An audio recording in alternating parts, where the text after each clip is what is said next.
From pretty much the present, this is your host, Adam Graham, welcoming you to a week of old-time radio detective podcast from 2013. Because these podcast episodes are quite old, offers and information contained in them are not valid unless they are reflected on our website at greatdetectives.net. Now enjoy a week of podcasts from our archives at the Great Detectives of Old Time Radio.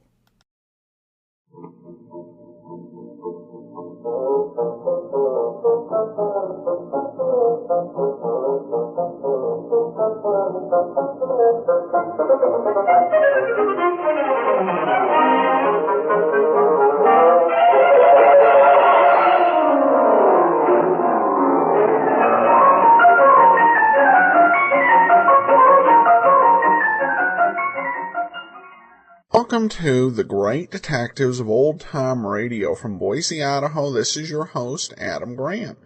If you have a comment, email it to me. Box13 at greatdetectives.net. Follow us on Twitter at Radio Detectives and become one of our friends on Facebook. Facebook.com/Radio Detectives. Today's episode is brought to you by the financial support of our listeners. Thanks so much for all of your support. And today's adventure of Frank Race is called The Adventure of the 6-Week Cure. The Adventures of Frank Race, starring Paul Dubov.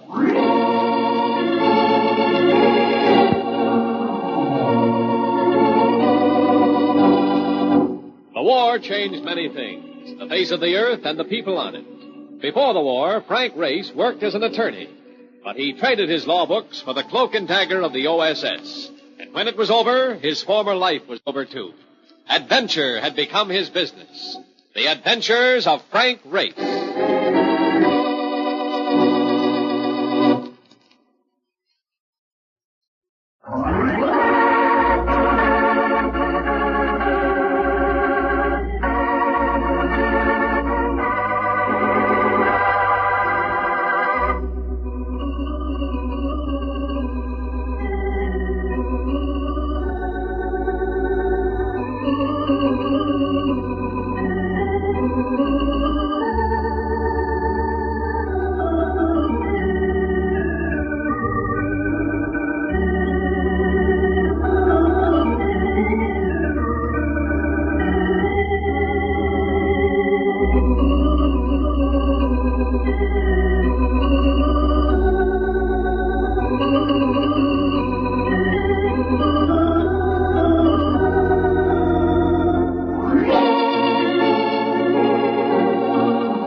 Join Frank Race for the adventure of the 6-Week Cure.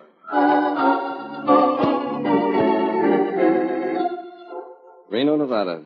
A simple city like any other American city. But one made notorious for its gambling clubs and for harboring the sickest people in the world. The temporary home of would-be divorcees taking the 6-week cure from the ills of marriage. You could see their strained white faces on the streets and in the restaurants and the clubs. The faces of women not quite sure what had happened. Not quite sure why they were here. Not quite sure where they were going tomorrow. You know something, Race? All my life I've been hearing about gay divorcees. But the babes around here do not look so gay to me. There's nothing gay about a marriage that doesn't work, Mark. For most of them, this is the bitter end of a sweet dream. That's never fun. Yeah. Well, leave us not stay around and be pallbearers, huh? You got your business for the insurance company all cleared up. Leave us get back to New York. What's your rush? We can take a little vacation. Some great fishing in the mountains here. Oh, no, you don't. No, you don't. Not with me. I remember the last time. I got more hooks into myself than I got into the fish. Besides which, I wind up eating nothing but bread because it is the only food we have which don't have bones. All right, Marcus, you win. Besides, I'm not so sure that you'd go fishing. What do you mean? There is a dish sitting at that table over in the corner, and she has been making passes with her eyeballs ever since we come in here. And she ain't no trout. Where? Huh? Oh, it's Olga Petrov. You know her? She's coming over. I most certainly do know her. Olga, baby. Race. Oh, Race, I wasn't sure it was you. Olga Petrov. If there's a better ballerina in the world, I've never seen her. She moved with infinite grace, and your heart left your body to walk beside her, on stage or off. It's been so long, Race. Paris, just before the Germans took over. You left without saying goodbye. Boris was jealous, remember? And with good reason. I was beginning to fall in love with you. That's nice, Race. That's very sweet. Oh, excuse me, Olga. This is Mark Donovan, my very good friend. Hello, Mr. Donovan. Oh, baby, sing it again. Oh. By the way, how is Boris? He's fine. He's here with you? He's here, Race, but not with me. Don't tell me that you're... Yes. I'm here for what you so quaintly call the 6-week cure. Divorce. I'm really very sorry to hear that. Where are you staying, Race? Well, we're really not staying. We came in on the plane this morning to settle a claim. We're going right back. Race, please stay for a little while. I'm in trouble, desperate trouble. I am staying at a Dude ranch 10 miles out on the highway. There are accommodations open. Mark will drive us out. We can talk it over on the way.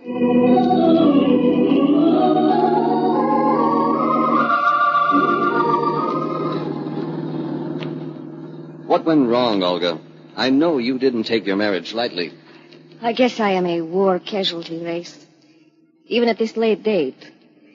The ballet is ruined temporarily in Europe. They can't support it. Not on the scale Boris demands. They can barely find food. I know. So we came to America. You know Boris. You know how he likes to live, like an emperor. He found somebody to finance a tour. Patron of the arts? I would hardly say that.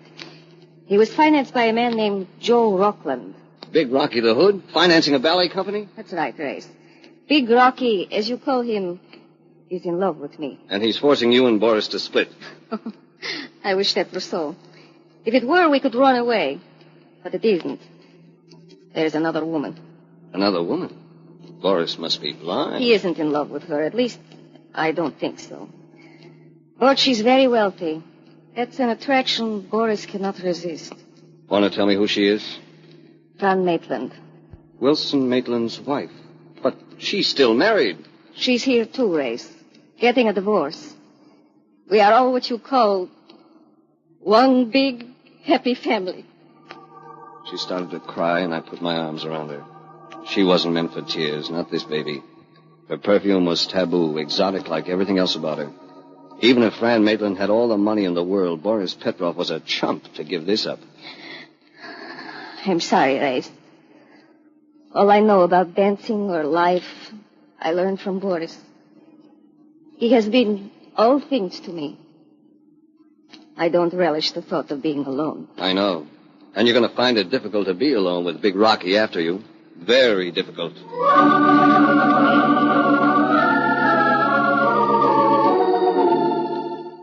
The bar XXX Dude Ranch was very much on the sedentary side so far as the guests were concerned. The most strenuous activity seemed to be the lifting of cocktail glasses.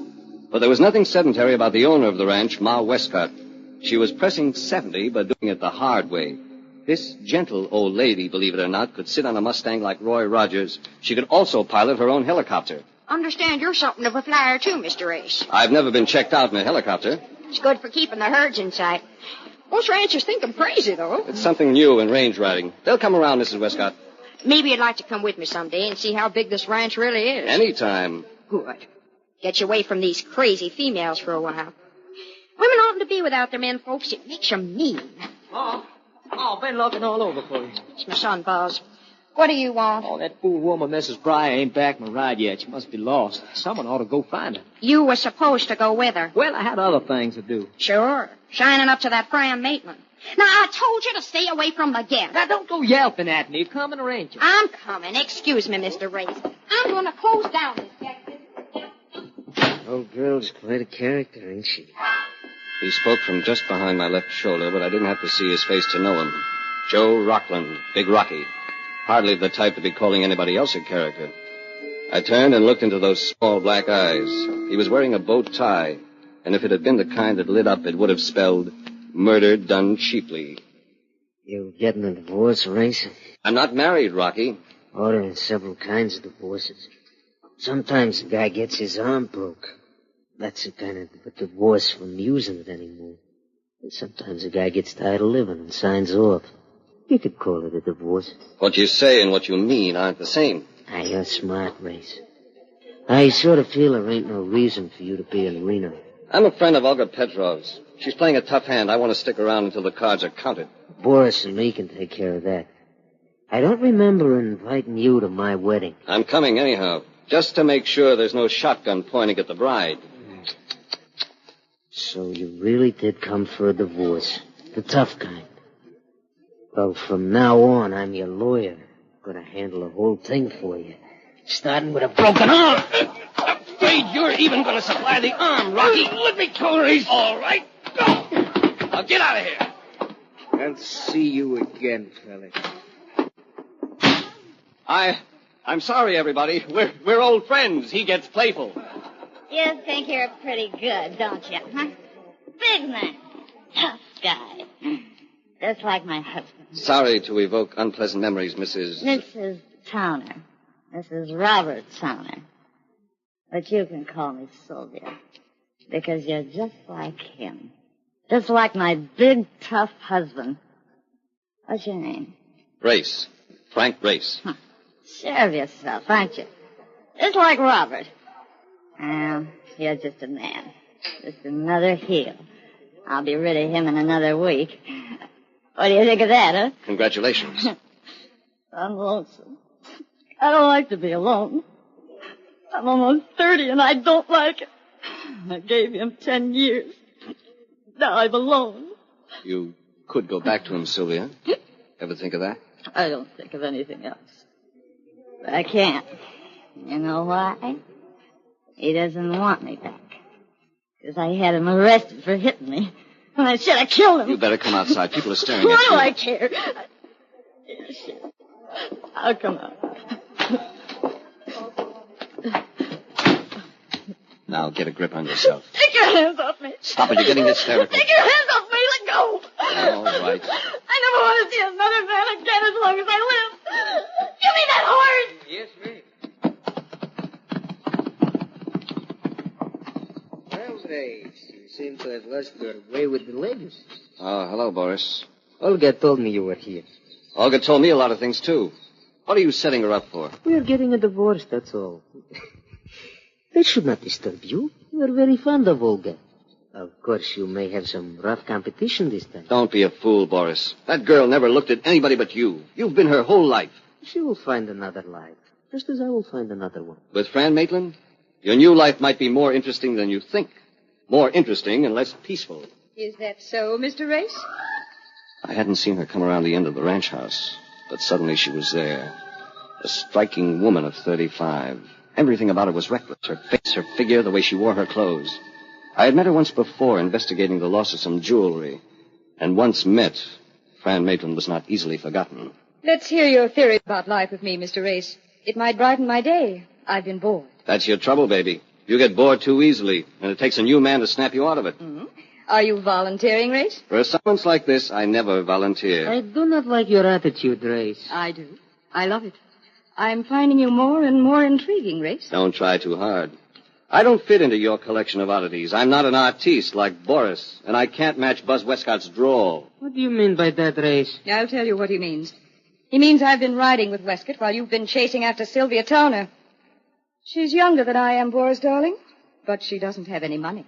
Her husband won't settle a dime. Well, I can see you two lovebirds have a lot to discuss. Excuse me.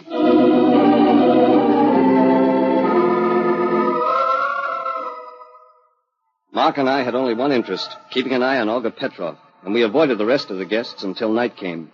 It was Ma Westcott who broke up a dull evening for us by taking us for a ride in her helicopter.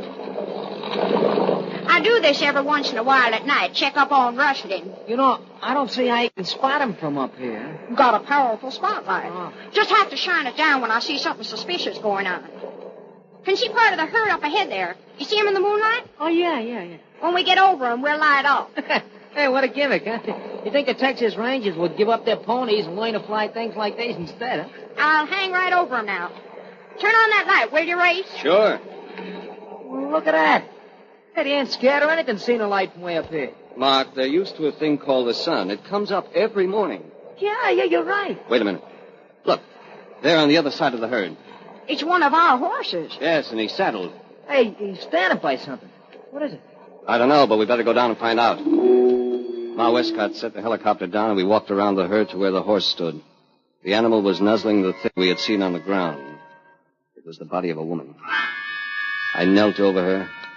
A pointed branding iron had been stabbed through her throat. It was Sylvia Towner, and she was dead.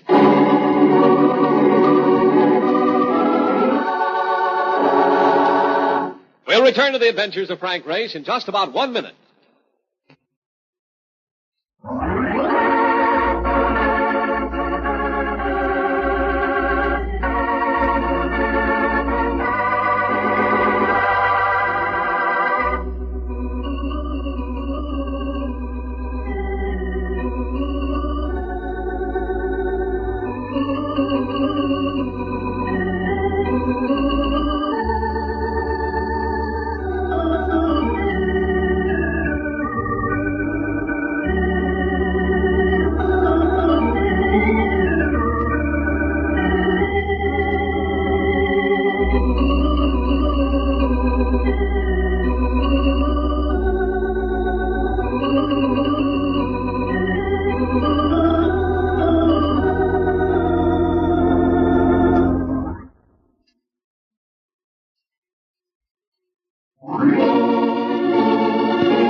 To the adventures of Frank Race.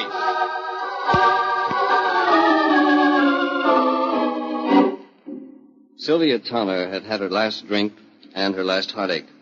Mark stood guard over the body while Ma Westcott and I flew back to the ranch house to call the authorities. There wasn't much to be done, so I went to the cottage to turn in. Don't go in, Race. It's a nice night. It was Rocky again. This time he wasn't playing it on the physical side. He was using science. The science of a deadly automatic.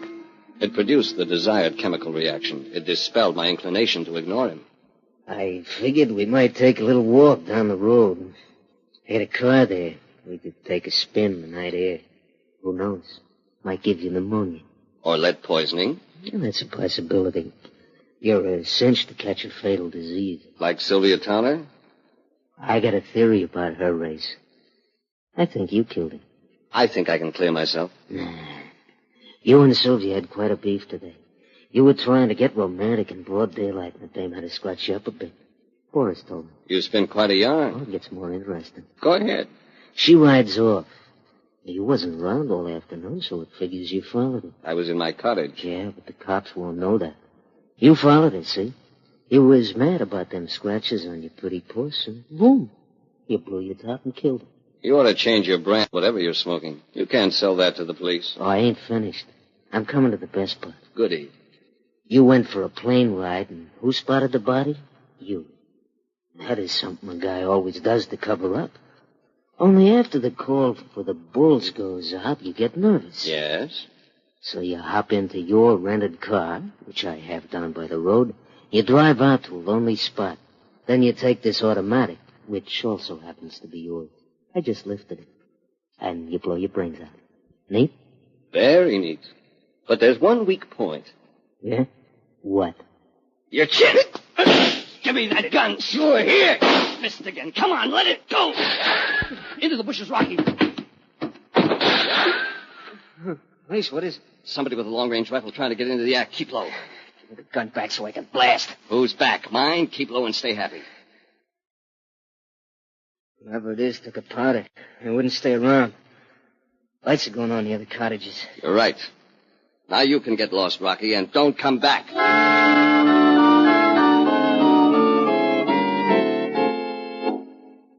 You, my friend, are a real sweet pal. What's wrong, Marcus? Leave me out in that cactus with a dame who was in no condition to be company for me. And them coyotes howling. Swell. Thanks for lovely evening. It was fully as interesting here. Rocky had me set up for an obituary that would have blackened the family escutcheon. Talk English. You think Rocky croaked the dame? I don't know. Anybody could have done it. There are too many people and too many reasons. Even Robert Towner is a possibility, Sylvia's husband. He might be around someplace. But he's very unlikely. Why? Because he'd have no reason to be taking rifle shots at me or Rocky. I've got to find out who was behind that rifle, who they were shooting at, and why. You know something? If we toss this crowd into a mix master, we could whip up a dilly of a cake. Mark, tomorrow we start a meal with the guests. Sooner or later, one of them will make a mistake.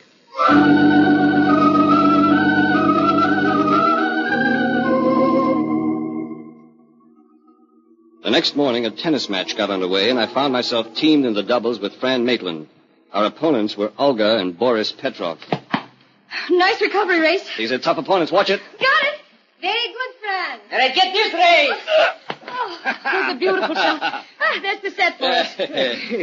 Congratulations. You are still very good, Ray. Well, we had to win. I don't think I could leap that net as easily as you and Boris do it. It seems to me it's time for a little liquid refreshment. I'll go back to skeet shooting in the future. It's less strenuous. Hey, who is that on the horse? He comes like the pictures of the Pony Express. It's Buzz Westcott. Looks like there's something wrong. Go, boy. You men better come help me. We gotta get a wagon. What's happened? It's that Mr. Rockland. Found him out on the range. He'd been shot.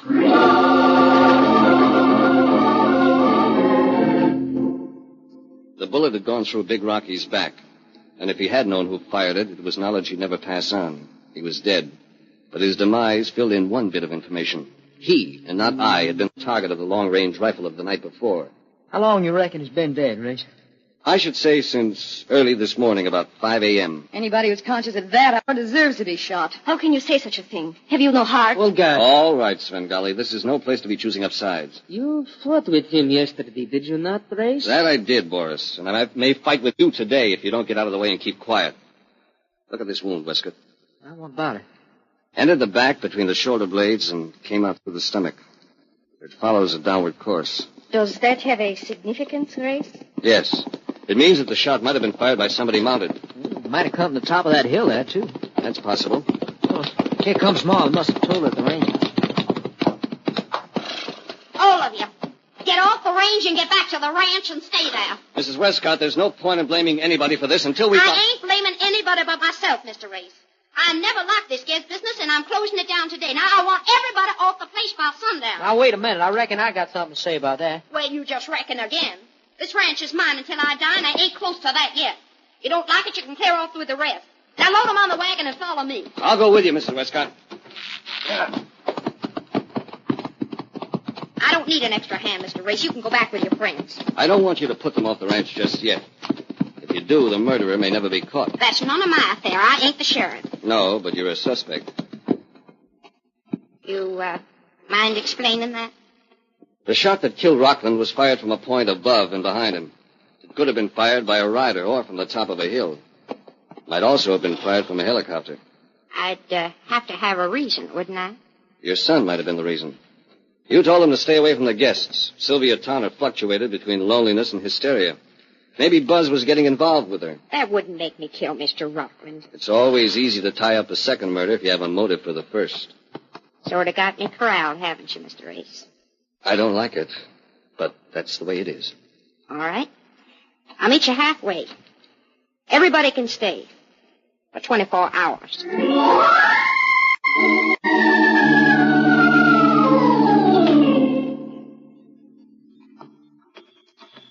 Listen, Race, you off your rocker? What do you want to go riding tonight for? Just setting yourself up like a clay pigeon. It's the only way to play it. We haven't much time. You go into the house and just drop a hint that I've discovered something. It may force a move. Yeah, like the move Big Rocky got. He rode out of here, too, and he come back very unhealthy. Yes, he did, but... What's the matter? Rode out of here. Did he ride out? There was no horse near him, and it was too far for him to walk. I don't get it. He was packed out, Mark. He was killed here and carried out there. Get your flashlight out. Open that corral gate. Yeah. Look, what are you looking for? It's just a chance. I'll show you if I find it. One side, boy. Come here, fella. Come here. All right, Mark. Hold the light close. Yeah. No. Try that roan there. Yeah, sure, but if you'd only tell me what...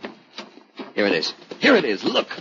All right, so he's got a streak of dirt on him. So what? It isn't dirt, Marcus. It's blood, dried blood on his hide. And now I know my mistake. What's that? I was looking for one murderer, and there are two. Or rather, there were two.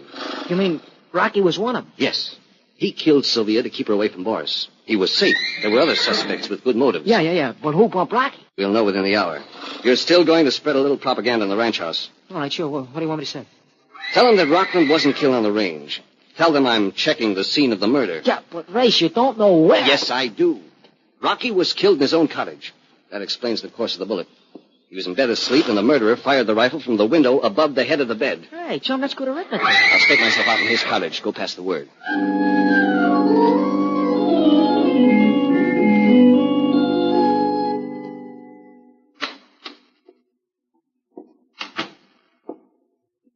Race, I'm here, Fran.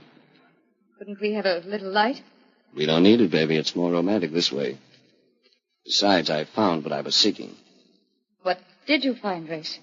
I dug a rifle slug out of Rocky's mattress. It was clever of you to change the linens. What made you suspect me? Rocky was a rough customer. Your infatuation with Boris was wearing thin. You wanted to dump him. That didn't gel with Rocky's plan, so he made threats, but you beat him to the gun. I'm a determined woman. You should get to know me better. I don't think I'd get to know you for very long, though. My divorce settlement is quite liberal, Race. I might make you forget a lot of things.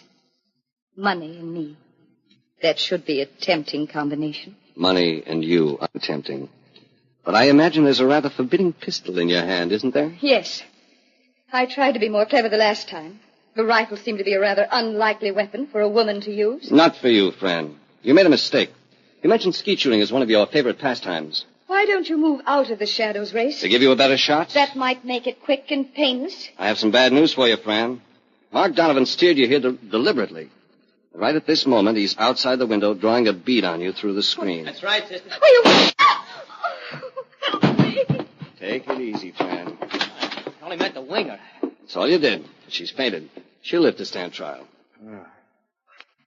Well, you sure got that Alga dame out of a pickle. I wonder, Mark. Boris has nobody to run to now, so he'll stick to her for a while. It'll give her a chance to be miserably happy for a little longer. Yeah, I know what you mean. But, Race, will you tell me something? I should be delighted, old boy. Look. Why do the nice dames always marry heels? Huh? That is one of the mysteries of life, Mark. One of the major mysteries of life.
The Adventures of Frank Race, starring Paul Dubov with Tony Barrett as Mark Donovan, comes to you from Hollywood.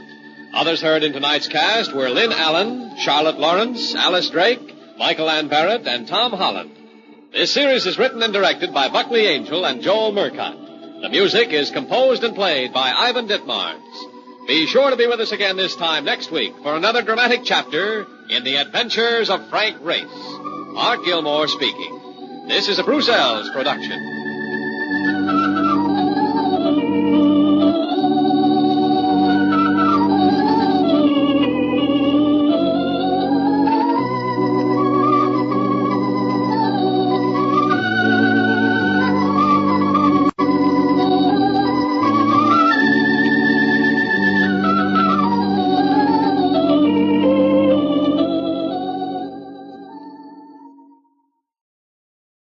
Welcome back.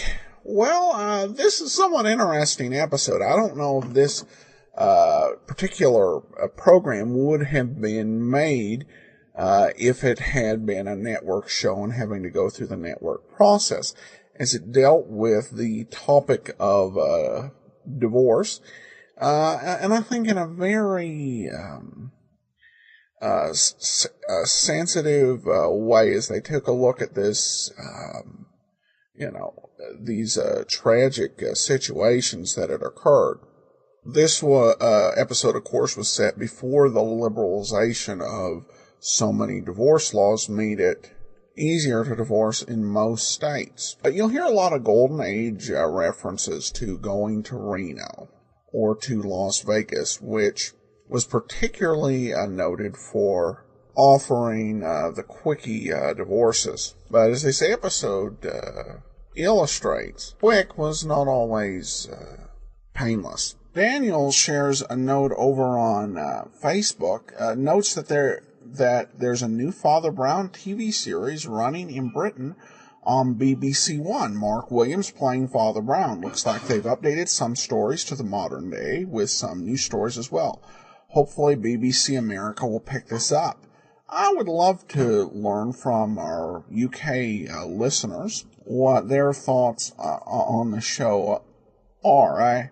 I have to admit that I am always a bit leery of some of the more modern-day adaptations. It's particularly noteworthy with Father Brown. He's definitely not the type of character to end up in popular modern detective fiction, with a very distinct outlook and personality that's at times politically incorrect. I'm hopeful that they did not obliterate that.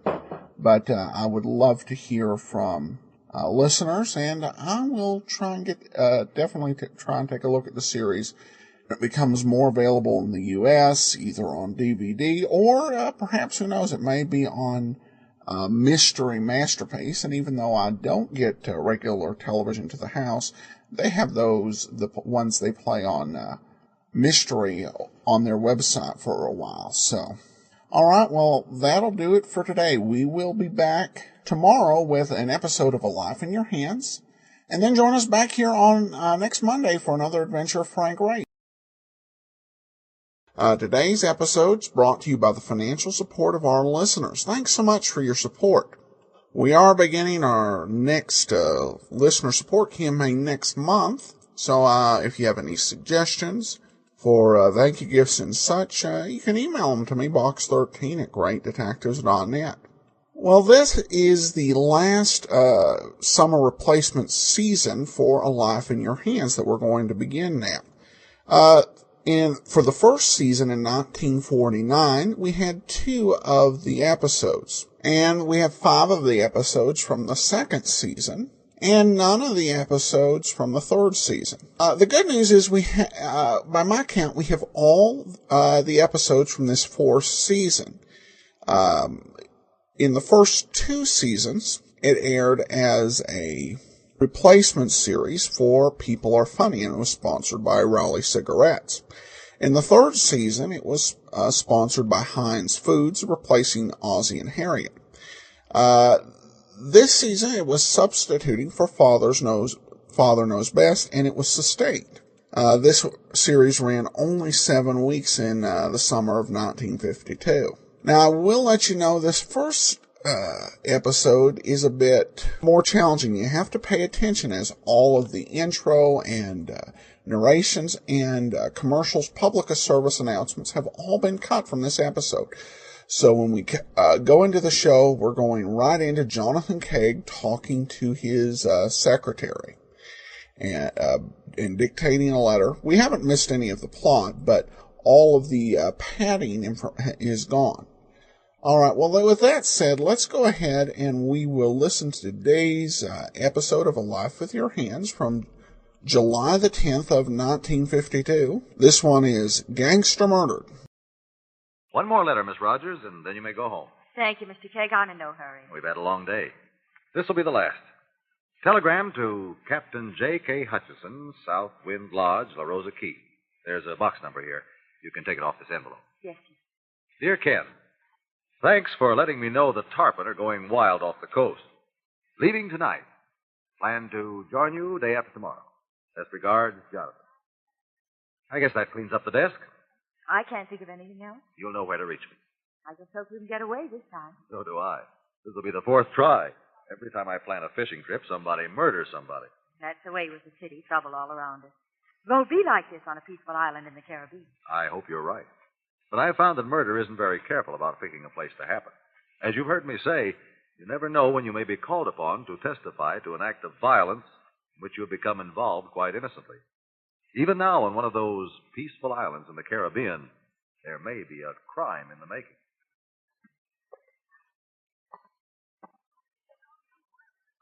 What a crummy place. How I ever let you two drag me down here, I'll never know. Rosa Key, Southwind Lodge, the end of the world. Chips, June, listen to me. Say something. What do you want me to say? Get your nose out of that movie magazine and pay attention. What are you reading that trash for anyway? At least I read. You read, sure. Travel folders, beautiful Caribbean, alone on a romantic island. That's your idea. You said it was smart, boss. You said we could hide out here, have the plane pick us up, and fly us on down to South America. You said... Sure, I said it. I think I'd be here the rest of my life. Mickey told you he might have trouble hiring a guy with a plane to meet us here, take us out of the country. Time and trouble. That's what Mickey said. Well, I paid him $5,000. That ought to take care of plenty of trouble. You gave him the dough, didn't you? Oh, sure, boss. Sure I did. Well, what's holding him up? I told you to get your nose out of that magazine. Hey, you don't have to knock it out of my hand. This joint's getting me down. Same people for 3 weeks. I'm sick of their faces. How that guy, that Rail Buckland, can live here the year round? He's nuts. He owns the place. So he's nuts. Nobody has run a joint like this. Not even a radio. How you figure he ever knows the track results? Maybe he doesn't care. Maybe he likes the peace and quiet and going out with guests like Captain Hutchison to fish. Captain Hutchison. Kind of like him, don't you? He's 60 years old. Well, so is the guy you were going around with when I married you. Older men know how to talk nice to a girl. Stay away from him. I can't read. I can't talk to anybody. Well, that's too bad. You sure have it tough, don't you? Listen, baby. You too, Chips. Both of you were punks when I found you. You'd still be nickel and dimes if it wasn't for Dan Wilmore. As long as I'm picking up the check, you do what I say. What are we supposed to do? We're waiting, too. No use to get yourself steamed up, Danny. Well, look, I'm trying to get out of the country. If the feds get to me, I'm good for 20 years. The plane will be here. When? You two act like you're on a vacation. We'll have a good time. Get ready, go back home. I'm tired of you both. Mutual. All right, what's keeping you here? Want me to tell you? $50,000 I got stuck in behind that moth-eaten fish hanging in our bedroom. That's what's keeping you here. I couldn't shake you two off me now. Hey, we helped you get that dough, boy. You think I needed you? You think you're smart, the two of you, to figure out a job like that? Somebody's coming. Go on, honey. Tell them you're a big shot. Quiet. They ought to know it by now. You've been bragging about it ever since you got here. Tell them to their face, Danny. The cops are after me. I'm going to South America, and I got $50,000 in my bedroom behind a Now, you... Danny, not now. Leave it alone. Afternoon, everybody. Oh, hi, Mr. Buckland. Hello, Pop. You folks enjoying yourselves, are you? Yeah, we're having a great time. We're sitting here in the lobby all afternoon watching a bug flying around the room. That's so. Yeah, so much excitement I can hardly stand it. And it is pretty quiet in La Rosa Key. I'd be glad to take you out fishing tomorrow. Forget it, Pop. We'll be pulling out of here in a couple of days. Oh? In the meantime, how about a little service, huh? You have a complaint of some kind? Yeah, you might say that. The food is no good. I wouldn't eat it in a nightclub. The beds have rocks in them. The mosquitoes leave him are alone, Now, Danny. you stay out of this. Oh, he's doing the best he can for us. Yep. I'm sorry you don't like it here. Oh, don't mind him, Mr. Buckland. He's had a lot of very nervous tension lately. That's why we're here.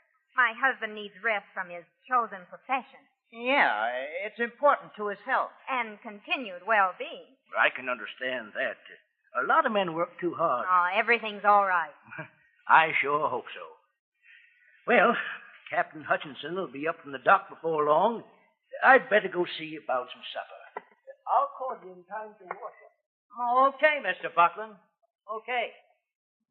What a deal. That old buzzard, you two, and talk your arm off Hutchinson. You, forgot to tell him about your money. Forget it, will you? Oh, I didn't bring it up. You did. You've been shouting about it ever since we got here. Here, read the magazine. Maybe you'll keep your mouth shut. I'm going for a walk. I'll be back later. No bother on my account. Throw me an apple chip, will you? Oh, well, sure. Here you are. Thanks. Boss is kind of worried. Yeah. Getting on his nerves, all this waiting around. That's too bad. Shame. Such a sweet guy. Nice to everybody. Talks like a gentleman. It's terrible if anything happened to him. Yeah. You know, sometimes I think to myself, June, honey, wouldn't it be too bad if anything serious happened to Danny? Like he got sick, or the Federals picked him up, or, He, got himself killed? yeah, that too. Almost anything. Wouldn't it be just too bad?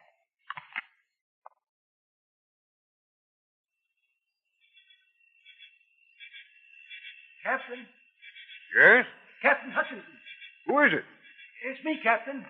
Rail Butler. Well, fine. Say, I want to tell you that was a good supper we had tonight. I feel comfortable and very well fed. Well, I'm glad you liked it.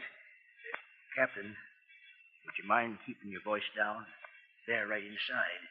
They might hear us from the porch here. You mean the other guests, the Wilmores and their friend? I want to talk to you about them. You haven't paid much attention to them, have you? Well, try to be friendly. Mrs. Wilmore's been cordial, but the men don't seem to want my company. And they don't like me either. In my way of thinking, people that don't like other people are usually trying to hide something. You think they're... I come in and out the door locked. I hear a lot more than my guests think I do.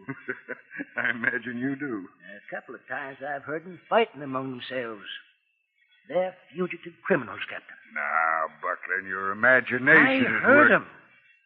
Wilmore, he's the boss, and the other one helps him. They're waiting here for somebody to pick them up and take them to South America.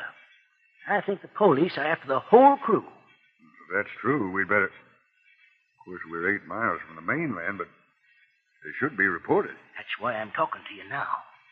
You'd be curious if I tried to leave the island tonight. They don't think you suspect, do they? I wouldn't like to take a chance. Can't blame you. Tomorrow morning, we'll put out at dawn and act like we're going after Tarpoon. When we get out of sight, we'll head for town and come back with some other men. Tomorrow morning. That's soon enough, if we act natural and don't let on we know who they are. I suppose you're right. I'm going to bed early like I always do. I was going to sit up and read until midnight anyway. That's the idea, Captain. We go right on like we don't suspect a thing. Then tomorrow, we'll have the police over here and catch all 3 of them. I'm going up to the resort, Mr. Swenson. I'll be back in a few minutes. I'll wait here for you, ma'am. Yes, Mr. Swenson, please do.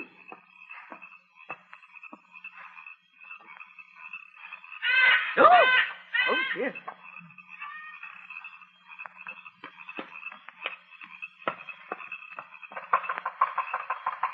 Hello? Hello? Yoo-hoo! Just a minute. Good evening. How do you do? I heard the boat, but I thought it went on by. Well, I had my guide tie up at your dock. I hope you don't mind. Not at all. I realize it is quite Glad late, to see you. Come right in. Well, we were passing, and I saw the light, and I hoped you wouldn't be disturbed. I was just reading. My name's Captain Hutchinson. I'm one of the guests at Southwind Resort. Oh, one of the guests? Well, I suppose you do, but, What did you have in mind? well, I suppose you can tell me what I want to know. Glad to be of service. Have a chair, Mrs. Miss Irma May Jones. I'm a school teacher from Ohio. T-ville, Ohio. Biology. Very pleased to know you. Captain Hutchinson, I am after seashells. You've come to the right place. In the last 2 weeks, I have nearly completed my collection of known seashells found on the beaches of the Gulf of Mexico, found in this area, naturally. Naturally. I need one perfect Junonia and a perfect lion's paw, and I intend to find them. Very worthy endeavor. I am here to inquire if the beaches of La Rosa Key might be a good hunting ground. Well, I've seen a lot of shells lying around. You're not a collector? No. I fish. Tarpon, mostly. Yes. Well, Captain, is there anyone on the island who could tell me about shelling conditions? Well, the owner of the resort, Mr. Buckland. Tell you the truth, everybody else has gone to bed. I hate to disturb Mr. Buckland this late. If you come back tomorrow, I'm sure he'd be Well, glad. I had intended to try some of the islands south of here. No, I'm afraid I couldn't. Well, that sounds like someone's moving about. A shutter banging against the house. So? It was an off chance. A collector never likes to leave any stone unturned, so to speak. Quite true, yes. Well, you could ask the owner of the resort if the beaches might be productive. And then, if I happen to pass by again, I could inquire. That's a good idea. You come back, and I'll let you know what I find out. What is it you're looking for? A perfect Chinonia and a lion's paw. Both are quite uncommon. Well, I'll try to remember the names and tell Mr. Buckland. Well, I think I'd better be going. Buckland should know if anyone would. He's lived around here 25 years. Yes, well, thank you very much, Captain. I'm sorry to have disturbed you. Not at all. Glad to help.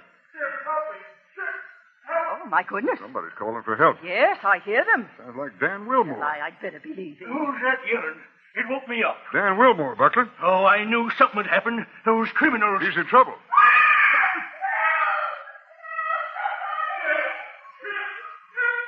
That's the boss. Come on. He's calling for you, Chief. Yeah, I heard him. Man might have the decency to wear more than shorts. I've seen enough.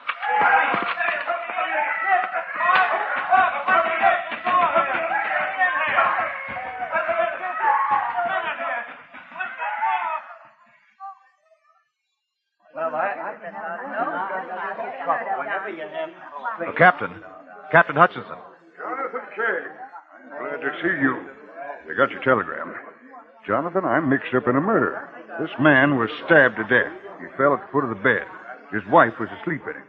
The windows and doors were locked. Looks bad for her. I heard your testimony from the back of the room. Well, why don't you get up there and help that coroner Raleigh straighten this out? He'll keep us here for a week. Besides, I don't know anything about it. I was talking to a woman in the lobby. I'll see what I can do, Captain. If I can get through the crowd. Oh, excuse me? Certainly, sir. Pardon me, please. Oh, well, sure. Can you let me by here? Yeah, all right. Thank you. Coroner. Coroner Raleigh. Yes? What is it? My name's Jonathan Kegg. I'm a lawyer. Nobody needs a lawyer. No one's under suspicion. I understand that. You see, sir, I often have the privilege of serving as an amicus curiae. Oh, yes. Yes, I've... Serving only the court. Seeking the truth is my sole interest. Oh, yes, I've heard of you. Glad to have you, Mr. Kegg. Ladies and gentlemen, an amicus curiae is a friend of the court. He does not represent anyone involved in the crime. He's not paid either. Mr. Kegg uses his expert ability to cross-examine witnesses to discover the truth. Mr. Kegg, call anyone you want to. I've been talking to Rail Buckland here. I'd like to ask him a few questions. Mr. Buckland, where were you when Daniel Wilmore called for help? I just told the coroner. Please answer my question. Well, I was in bed, half asleep. It was hot, and I'd been up to get some water out of the pitcher. When I heard the yelling, I put on a bathrobe and ran to the room. We broke down the door. Where did you find the body? A few feet inside the door. Where was Mrs. Wilmore? Sitting up in bed screaming her head off. Where was the murder weapon? Well, right at the foot of the bed. The knife was a good 10 feet from Wilmore's body. Who found the knife? We all noticed it at once, I guess. Did you ever hear Mrs. Wilmore argue with her husband? They argued quite a bit. Was Wilmore friendly with Chips Larned? All three of them fought like tomcats. That's how I knew they was criminals. Heard them yelling at each other about going to South America to get away from the law. Why didn't you report this to the police? I was going to take my boat into the mainland the next morning. I just didn't like them. They were mean. He was the worst. Talked rough, ordered me around, wanted extra attention. They were a bad lot, and I didn't want them hanging around. Did you tell Wilmore you were going to report him to the authorities? Oh, of course I didn't. I'd have been the dead one if I had. Mr. Buckland, why did you say you broke down the door? Well, sir, we had to break down the door to get in. Like I said, it was locked inside, and we checked all the windows, and they're locked from the inside, too. Thank you, Mr. Buckland. I would like to call Chips Larned. Mr. Larned, do you agree that the murder room was locked from the inside? Yeah, Mrs. Wilmore and her husband, Danny, were alone in the room? that's right. Why would Mr. Wilmore lock the windows and the door? Maybe he wanted to be alone. Answer my question, please. He was carrying a lot of money. $50,000. What was your connection with Mr. Wilmore?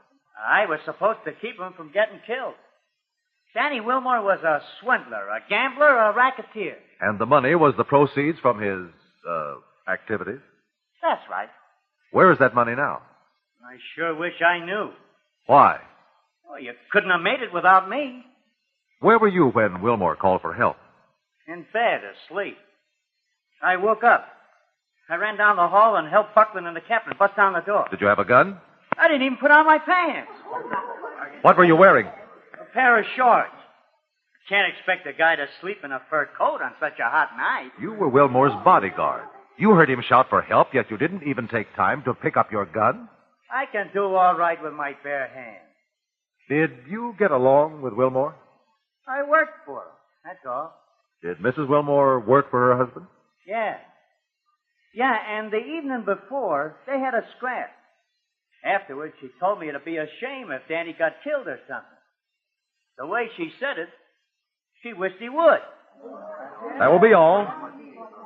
Mrs. Wilmore, please take the stand. Mrs. Wilmore, did you kill your husband? No, sir. Do you know who did? I don't have any evidence, but We I know need facts, not opinions. Why was your husband killed? his money.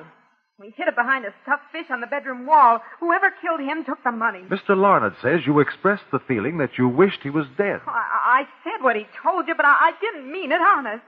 I don't know anything about who killed Danny. When I woke up, he was standing at the foot of the bed just yelling, and then he fell. Are you trying to make this coroner's jury believe you slept peacefully while someone entered the room, killed your husband, took his money, and escaped through a locked door or window? I don't know what happened. I didn't kill him. Mrs. Wilmore, did you dream at all during the night? Yes. Yes, I did. Why? Can you recall the dream? Well, it was a nightmare.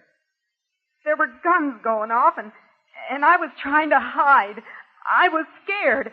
Coroner Raleigh, I wish to point out that one sound may stimulate a dream. The nature of the sound may not be interpreted accurately. It may be confused in the dreamer's subconscious mind. This is an established scientific fact.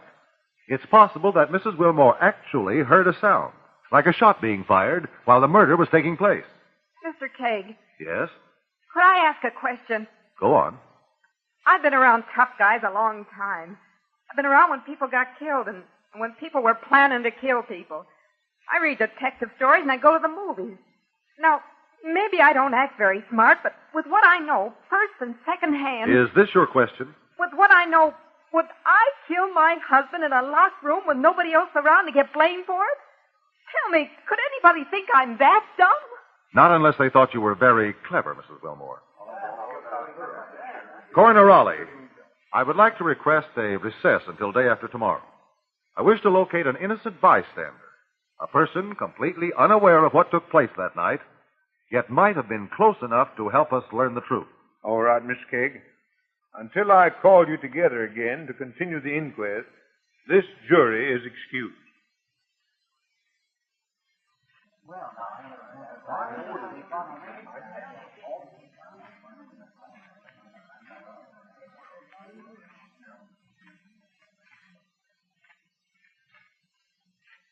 Coroner Raleigh, I would like to publicly thank Miss Jones for returning from her home in Ohio to testify at this inquest. I considered it my duty.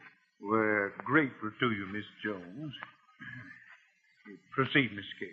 Miss Jones, you were present at Southwind Lodge on Arosa Key on the night the deceased Daniel Wilmore met his death? I was in the lounge talking to Captain Hutchinson. And then suddenly, the most unusual things began to happen. So We'll come to that. Please answer my question. My answer is yes. You were present at the resort. I was. How did you arrive at the island? By boat. I chartered it for the day for Mr. Swenson, and he'd taken me to visit some of the islands in the vicinity.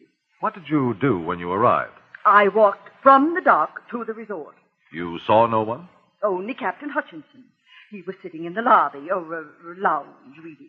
What were the weather conditions? Oh, hot, in fact. It was not uncomfortable on the water, but on land it was muggy. The windows of the resort were open? The doors? Yes. Was the captain alone when you entered the lobby or lounge? Yes. He told me everyone else had gone to bed. Did you have reason to doubt this?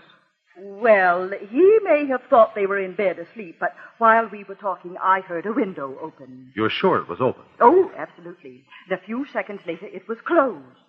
Banged down. You heard the window open, naturally, then slammed down? Yes, sir. Go on, please.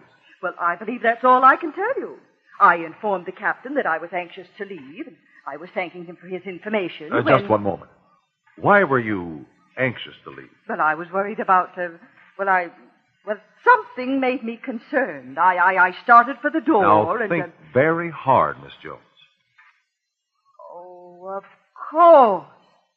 The banging noise. I thought a wind must have come up suddenly. Did Captain Hutchinson notice the sound? He told me it was a shutter. You heard the window open? Yes. Then you heard it close. Then a man shouted. Shouted what? A name. Chips, I believe.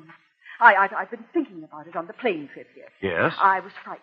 A man shouting, a woman screaming, and that gentleman, Mr. Bucklin, ran through the room in his bathrobe, and that one. Chips Larnard? He dashed by in just his shorts. What did you do? I blushed. Yes, of course. What happened next, Miss Jones? Well, the entire experience was shocking. I felt faint for a moment. Then they were kicking at a door, so I ran to the dock and told Mr. Swenson my experience, and we headed for the mainland. On your way to the mainland, did the wind and waves toss the boat around? Oh, it was perfectly calm, Mr. Kegg. Whatever gave you the idea there was a storm? Thank you, Miss Jones. That is all. Oh, well, I'm all right now. I did feel faint for a moment, but I'm sure I can go on. That will not be necessary. Your testimony as to what you heard has given us the truth.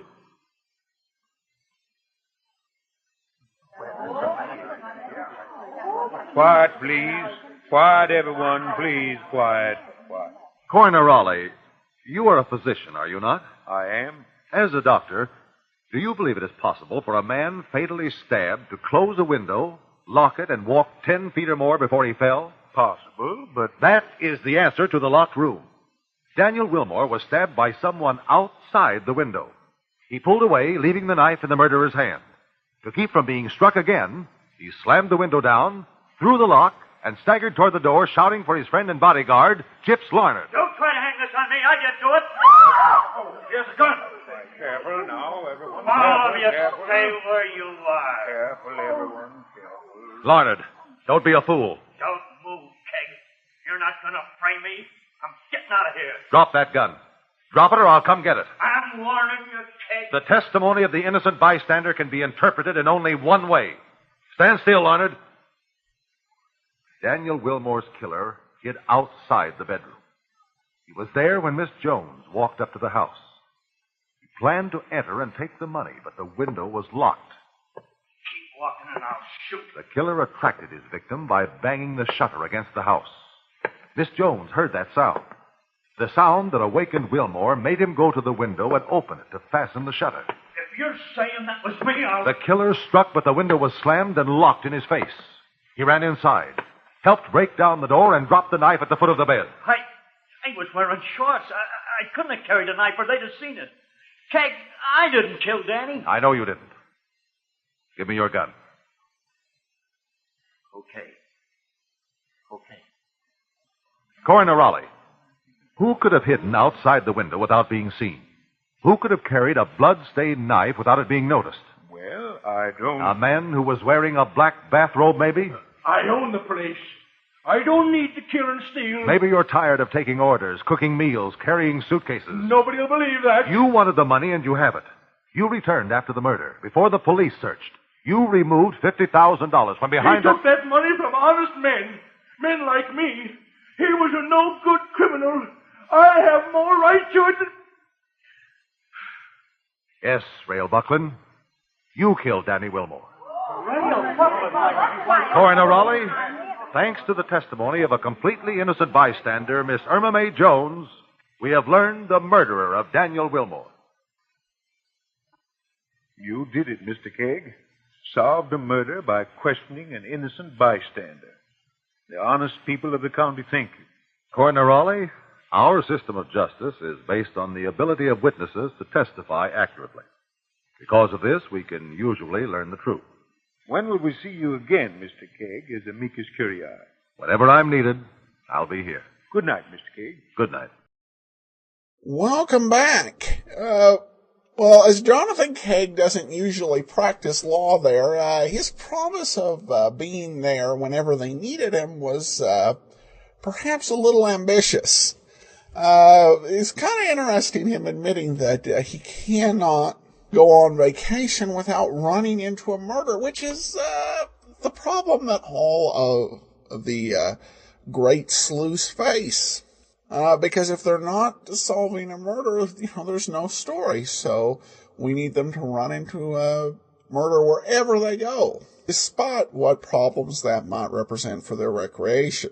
Well, we turn now to listener comments and feedback, and I have an email here from Richard, who says, Adam, I'm really enjoying this new series, referring to A Life in Your Hands. Perhaps I haven't paid attention previously, but I find it interesting that Mike Wallace is the announcer. I listen to your shows and others to get my fix daily at work. Thanks so much for your great work. Well, thanks so much, Rich. And it was interesting to hear Mike Wallace and some of his performances before he found his fame as a newsman for 60 Minutes. Previously, we played an actual radio detective back in Crime on the Waterfront. There's another series that I'm planning on eventually doing called Crime Files of Flamon, where he is one of the actors who played the role of Flamon, though there were several Flamons as well as several incarnations of that particular series. But that'll be interesting to hear as well. Really, one of those, Wallace is one of those figures whose radio career didn't really give any guess as to what his ultimate claim to fame as well as his media legacy would be. All right, well, that will do it for today. Join us tomorrow for Let George Do It, and we'll be back next week with another episode of A Life in Your Hands. Well, today's episode is brought to you by the financial support of our listeners. Thanks so much for all of your financial support. And we do have some lost episodes, a significant number for the first time in a while. The episode we played last week was from June 16th of 1952. Today's episode is from August the 18th. So we have 9 lost episodes, including Sleep with Terror, Stranger in Town, An Old-Fashioned Crime, and The Duel. The rest of those titles are unknown. But here now is today's episode of Let George Do It, Seed of Destruction. Personal notice. Danger's my stock and trade. If the job's too tough for you to handle, you've got a job for me, George Valentine. Write full details.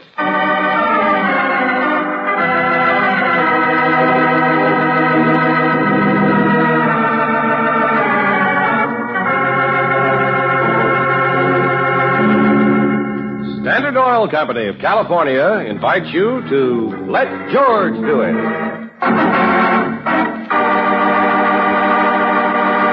In a moment, we'll begin tonight's adventure of George Valentine. In hard city driving, taxicabs work round the clock. Stop and go, stop and go. And yet, in one fleet of cabs, heavy-duty RPM motor oil actually reduced wear 71%. In this tough day-in, day-out grind of traffic, heavy-duty RPM gave top protection, the kind of protection your car needs for top performance. It cut engine wear, kept oil consumption way down, and increased the time between overhauls. So, get what's best for your car. Buy heavy-duty RPM motor oil at any independent Chevron gas station or standard station, where they say and mean, we take better care of your car.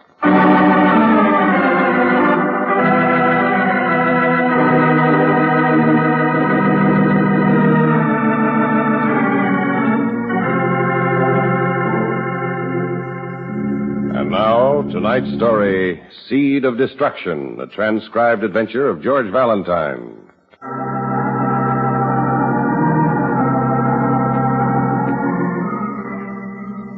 Dear Mr. Valentine, the name Dan Creighton must be familiar to you. Anyone who's read a newspaper or turned on the radio in the last 3 weeks must react to it, out of morbid curiosity if nothing else. Well, I'm Mrs. Dan Creighton. And the mystery of my husband's disappearance is something that I just can't stand any longer. I can't sleep nights.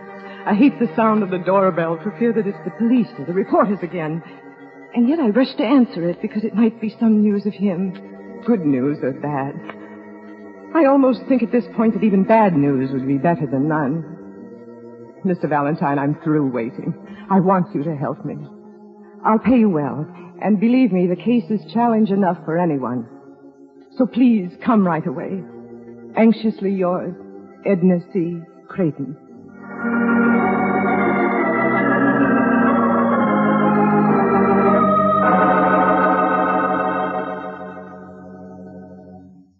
Of course, I know some of the details, Mrs. Creighton, from the newspapers. So I want you to forget them. All of them. What? All of them. I want you to start with only one fact, Mr. Valentine. Namely? My husband vanished into thin air, without reason, without leaving a single clue. Do you really believe that's possible, Mrs. Creighton? Well, when you and Mr. Valentine start checking for yourselves, Miss Brooks, I think you will be convinced it can be. Well, then there isn't much point in our even tackling it, is there? Oh, but there is. Hmm? Well, for one thing, I know you and your reputation, Mr. Valentine. You couldn't resist a puzzler like this if you tried. Touche, Mrs. Creighton. Point number 2, there's always the seed of destruction. I beg your pardon? It's part of a German proverb that my grandmother used to quote to me when I was a child. A proverb? The seed of destruction is within all of us, and give it room to grow and nothing can stop it. That's a cheerful thought. As a matter of fact, it is. Because it will destroy that criminal. And you're sure there's a criminal involved, eh, Mrs. Creighton? Dan didn't leave me of his own accord. He didn't. Something happened to him. I see. And all I start with is the picture of Mr. Creighton. Is that it? Oh, it's the one that I always liked best. And he's a very good-looking man. Is that so strange? Why shouldn't he be? Well, I just... I was a very handsome young lady when we were married, believe it or not. Oh, I'm sorry, but I've been under terrible pressure. I understand. You will try and find Mr. Creighton, won't you, Mr. Valentine? Yes, Mrs. Creighton. And I'll respect your wish. I'll check every step of this case for myself, taking nothing for granted. Not even anything you said to me. Right? Quite right, Mr. Valentine.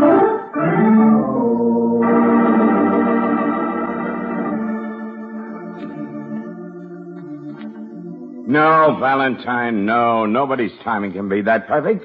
It can't be. Okay, Johnson, okay. It's too early in the year to make a bid for an Oscar. Yes, Lieutenant, that's what's bothering you. For 3 weeks, I'm safe on the sidelines, out of reach of fire and brickbats. Then today, the commissioner hands me and homicide the Creighton case.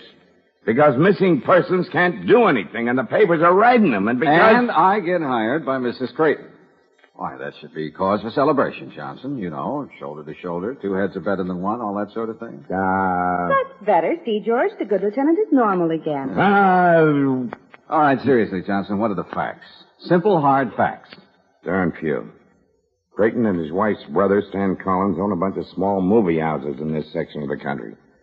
Creighton was visiting one of their theaters in Ridgely Plains when he got a call from a party, or parties unknown, walked out to meet him, or rather her, with a big happy grin on his face. Was never seen again. The phone call was definitely from a woman, huh? The papers didn't have that. Papers don't know everything. No lead so far. Oh, 100 of those, but not a good solid one on the bunch. And so homicide gets called in. And it's going to be a big headache. If Dan Creighton's been dead for 3 weeks, where's the body? The boys and missing persons are smart. They looked high and low. Found nothing. Yeah. And Valentine, you know that getting rid of a body is about the hardest job there is in the whole world. Not to be obvious, a murderer could have buried poor Mr. Creighton. Ridgely Plains is a highly choice suburb. Every inch of ground is carefully cultivated. No one has been seen doing any extracurricular digging. Oh. Well, Johnson, good luck to you on your future search in Ridgely Plains. We'll probably see you there sometime. Sometime. You have anything more important to do? Well, as a matter of fact, I have. I promised Miss Creighton to take no shortcuts, but check every step of the case myself. Come along, Brooksy.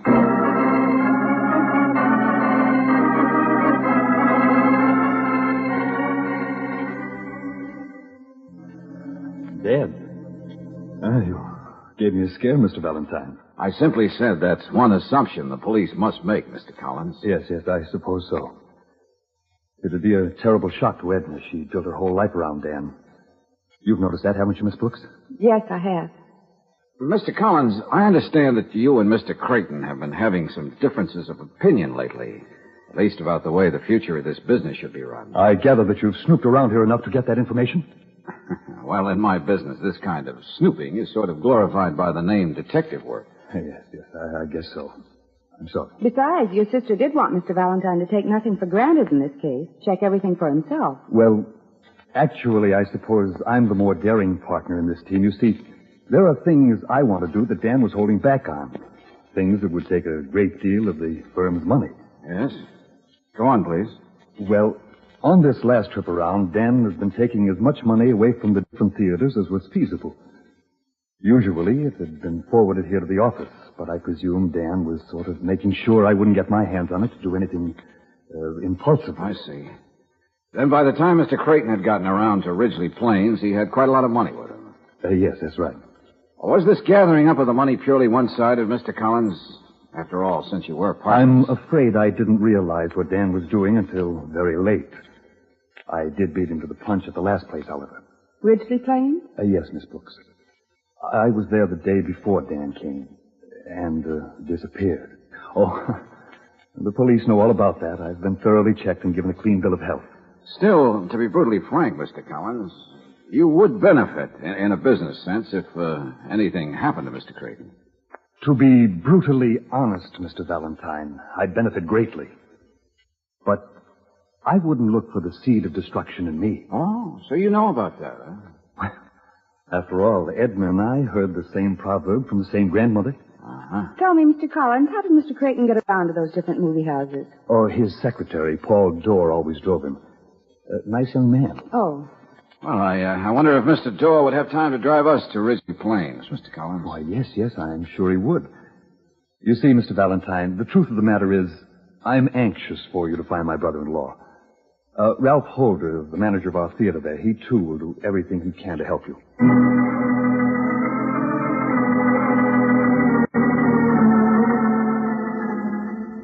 Mr. Creighton was standing just about here in the lobby when the phone call came. Isn't that right, Mr. Holder? That's right, Mr. Dorr. It was just before noon. The theater wasn't open yet, huh? Yes, sir.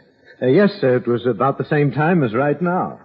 And as I get it, an usher answered the phone and then told Mr. Creighton it was for him. That's exactly what happened, Mr. Valentine. The usher, Joe, is around somewhere. I'll get him for you. Thanks, Mr. Holder. Mr. Dorr? Yes, ma'am. Strictly off the record, do you have any idea who the lady on the phone might have been? As I understand it, you and Mr. Creighton have made periodic trips here to Ridgely Plains. Oh, I wouldn't know anything about Mr. Creighton's personal life or his friends. I bet. Would you venture a general opinion? Oh, of course, sir. Would you call Mr. Creighton, to coin a phrase, a gay dog? I wouldn't say so. This is Joe Ritchie, Miss Brooks, and Mr. Valentine. How do you do? And Mr. Valentine would like to ask a few questions, Joe. Yeah, sure thing. The lady who asked for Mr. Creighton when you answered the phone. Hey, sounded nice. You have no idea who she was? Yeah, it's a funny thing. Voice sounded familiar, sort of. I can't say I recognized her. Oh, that's too bad. Of course, she didn't say very much, just asked to talk to Mr. Creighton. Yeah, but from her voice. I bet that dame would be a lot of fun. Yes, sirree. Joe. Sorry, miss. Well, knowing Mr. Creighton, I mean... Oh, go on, Joe. What were you going to say? Nothing except that he always got around, if you know what I mean. You're making it very clear, Sonny. Mr. Creighton was a very friendly man, and sometimes he would get lonely, but The night before, he sure made a play for Miss Barton. Miss Barton? Our cashier. Lovely young lady. I'm sure Mr. Creighton was being just friendly. I know. Anything else you want to know, Mr. Valentine? No, thanks. You're welcome. Anything else we can do? Did Mr. Creighton say anything after the conversation with the mysterious lady? Yes, he told me to go on back to the city. He joined me there later. And did you? Yes, of course. Now, it took you less than an hour to drive us out here, Paul. You didn't get back to the city until 4 that afternoon. I checked. Oh. Well, as a matter of fact, I didn't go right back. I spent a couple of hours with a friend here. Friend? A girl, a lady. Yes? She has nothing to do with any of this. There's no point in mentioning her name. I won't. All right. We were just curious. And you, Mr. Holder, what did you do after Mr. Creighton left for his mysterious appointment? I went home for lunch. It's only a couple of blocks. I always go home for lunch. At 1 o'clock? What? I checked. Yes, that's right. But you see, my wife was leaving town the next day and had some shopping to do, so I went earlier. I see. Your wife's been gone ever since, is that right, Mr. Holder? Yes, sir. Visiting her family. Any time you'd like me to drive you back to the city, Mr. Valentine? I'll ask you, Paul. Thanks. Thanks very much.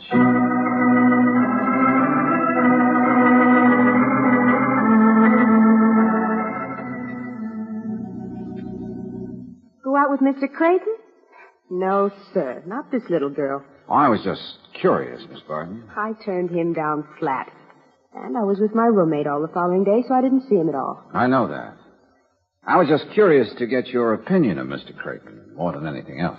He was a wolf, mister. The most dangerous kind. Oh, it isn't that I'm afraid of anybody. And if a nice man were to ask me to go out, I'd be only too glad. You've been a great help, Miss Barton. Goodbye.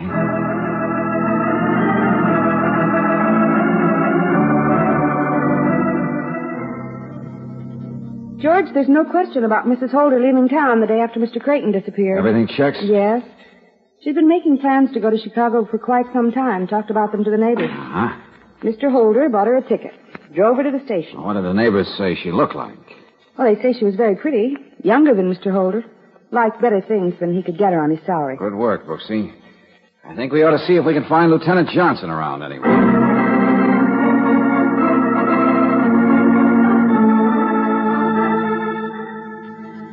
That could very well be it, Valentine. Creighton had a lot of money. He had an eye for pretty women.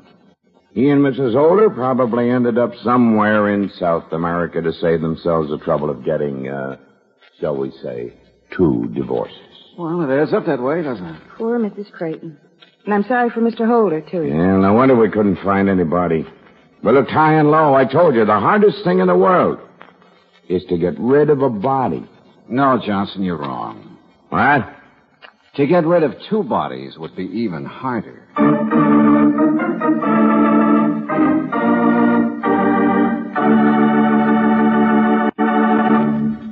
We'll return to tonight's adventure of George Valentine in just a moment. Nobody wants to have tire trouble at any time, and yet it always seems to happen just at the time when you least expect it. You can help to avoid this aggravating situation by having your tires checked and inspected regularly by the car savers at independent Chevron gas stations and standard stations.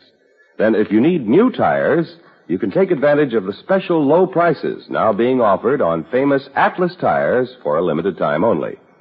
Atlas tires are covered by a written warranty that gives you protection against tire damage from any road hazard. It's a warranty that's honored by more than 38,000 Atlas dealers from coast to coast and in Canada. And you can buy the Atlas tire on convenient budget terms. Charge it if you have a Chevron National Credit Card, and get a liberal trade-in on your old, worn-out tires. All in all, you won't find a better deal anywhere than that offered now by your car saver. So drive in tomorrow and get complete details on the new low prices on Atlas tires and tubes at any standard station or independent Chevron gas station where they say and mean, we take better care of your car.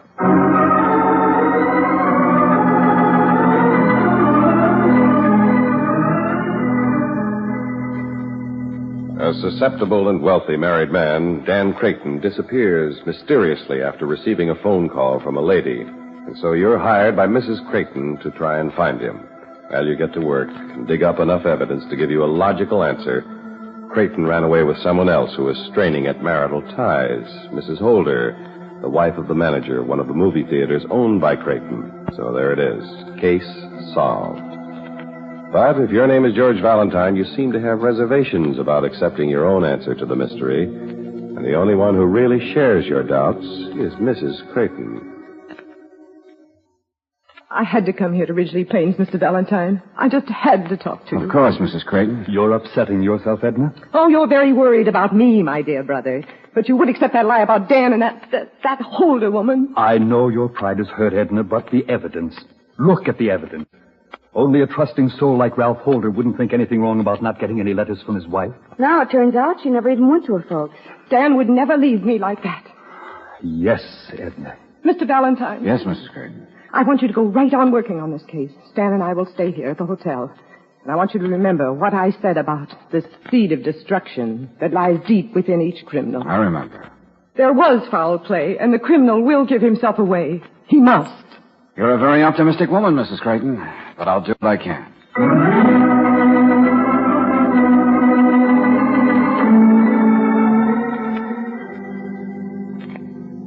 Okay, Mr. Dorr, Mr. Valentine's here. What's on your mind? Well, I feel I must tell you the name of the woman I spent that afternoon with, Mr. Valentine. Okay. Who was it? Mrs. Holder. The femme fatale of Ridgely Plains. Keep talking, Paul. I had a date with her. I picked her up after Mr. Holder had his lunch and went back to the theater. We rode around, stopped for a drink in a little cabin the Holders have not far from here. Nice girl. Kept her date with the kid here. Met Creighton somewhere in Chicago the next day. Uh-huh. I wonder.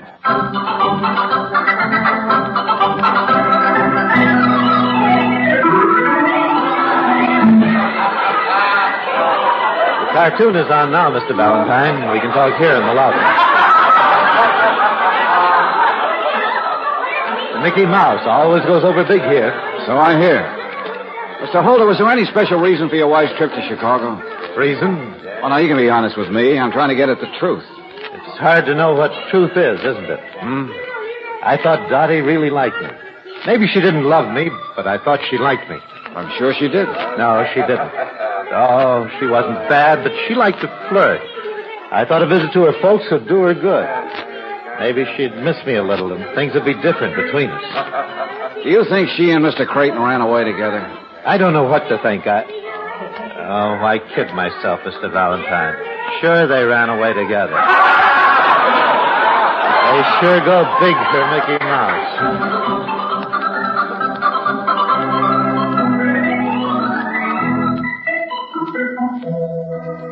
I don't know what you expect to find here in Mrs. Holder's room, George. Maybe nothing. Just curious about how she lived.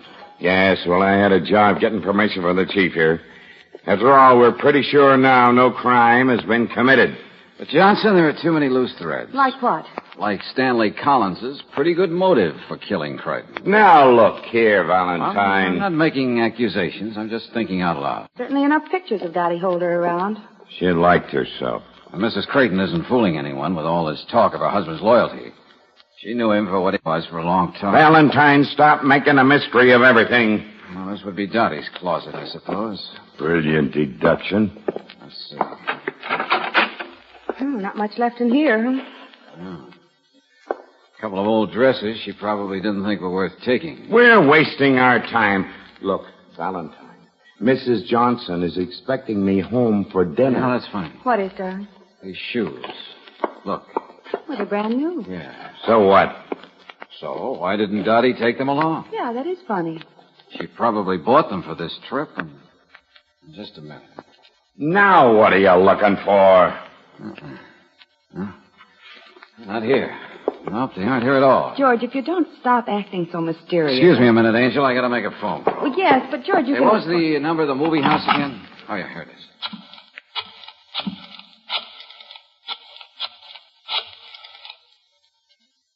What do you expect Holder to tell you? Just what Mrs. Holder took with her. No man ever pays enough attention to know. Maybe, but I... Hello, may I speak to... Oh, it's you, Holder. No, nothing really new. I was just wondering if you know what Mrs. Holder took with her in the way of clothes. Uh-huh. Oh, I see. Oh, her brother has a clothing store in Chicago. Oh, yes, it's just that we found a brand new pair of shoes in Mrs. Holder's closet, and we were wondering why she didn't take them.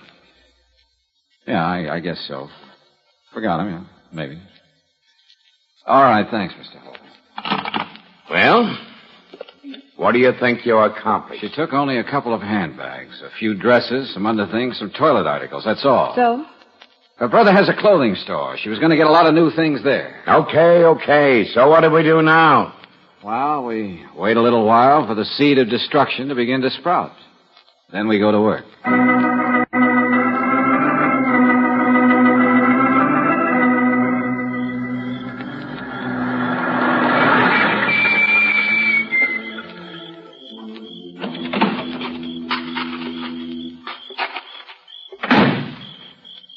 George, I don't think there's anybody around here at all.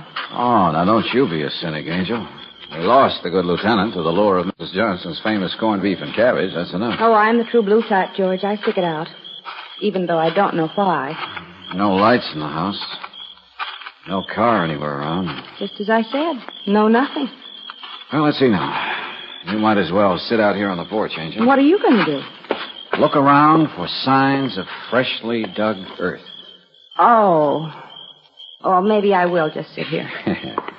I'll be back after a while. Oh, great.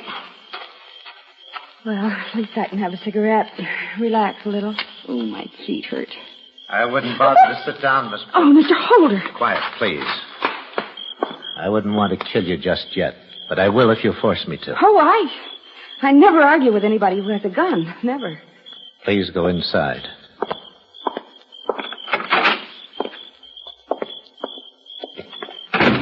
No, we won't put on any lights. We'll just sit here in the dark and wait. Wait for what? For Mr. Valentine to come back. But why? You mustn't think I'm a fool, Miss Brooks. I know Mr. Valentine suspects me. Ever since he mentioned that pair of shoes, I knew I'd have to kill him. Both of you. I don't know what you're talking about. You'll find the place where ground was freshly dug. Find it sooner or later. My own place was the only one where I could work safely, wasn't it? You killed both Mr. Creighton and your wife. I killed him first. I knew he had all that money. I saw him flirt with the cashier, and I knew he'd been watching Dottie. So I made her call him at the theater. Came over to the house. I killed him. But if your wife... I hated her. I knew I could never trust her, so I had to protect myself, didn't I? Didn't I? Oh, sure. He'd already made plans for her to go to Chicago. Everybody knew it. So I took her here, and she didn't even like me anymore. I had to kill her. What are you going to do now? In a minute, I'll open the door and let Mr. Valentine in. I must protect myself against everybody. No. I have money now. I need time. Come on with me, Miss Brooks, to the door. Please, Mr. Holder, you can't go on killing... Don't be such an impatient young man, Mr. Valentine. I'm coming. So I see. Let's go. George! Drop that gun. No. I said drop it. That's a nice boy. I'll kill you. Just go along quietly or I'll carry you out. Yes, I'll come along. George, did you hear what... Yeah, I heard enough. The doorbell. It's still ringing. I thought I was safe as long as I heard you ring the doorbell. Yes, George, how did you manage... Shades of Halloween. A pin in the bell. The seed of destruction can take all sorts of shapes, can't it?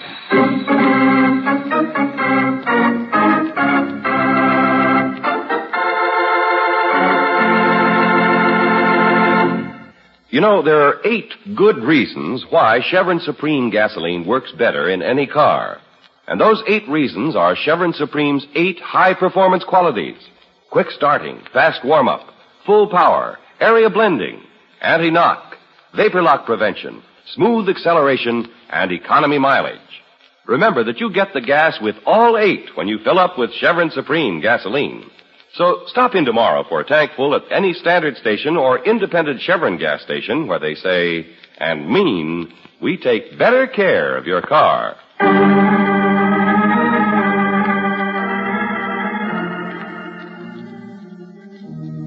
She meant nothing to Dan. I must believe that, always. That's right, Mrs. Creighton. He still loves me. Well, here is your check, Mr. Valentine. And thanks for everything you've done. I'm sorry I couldn't have brought you happier news. Oh, I wanted the truth. Well, my brother is waiting for me. Goodbye, Miss Brooks. Mr. Valentine. Bye. That poor woman. Yeah. You You know, George, I still don't quite understand that business about the pair of shoes. Well, that was only part of it, Brooksy.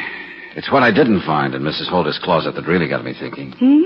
Well, I didn't find any bedroom slippers. And Holder didn't mention her taking a pair along. Now, a woman has at least one pair of slippers. We found them on her body. Holder thought his wife was all ready for the train when he killed her. He didn't notice she was still wearing her slippers. That's why she didn't take her new shoes. And that also meant she was killed before she left the house.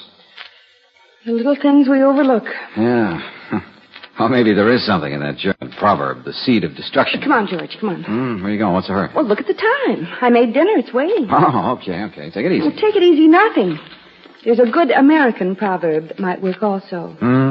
The way to a man's heart is through his stomach. You coming, George?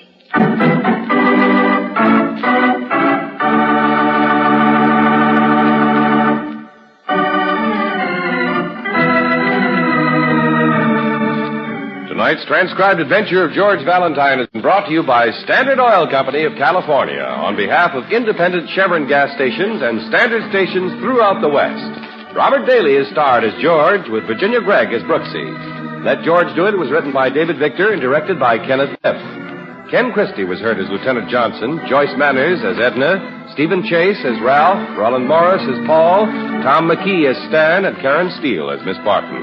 The music by Gaylord Carter. Your announcer, John Heaston.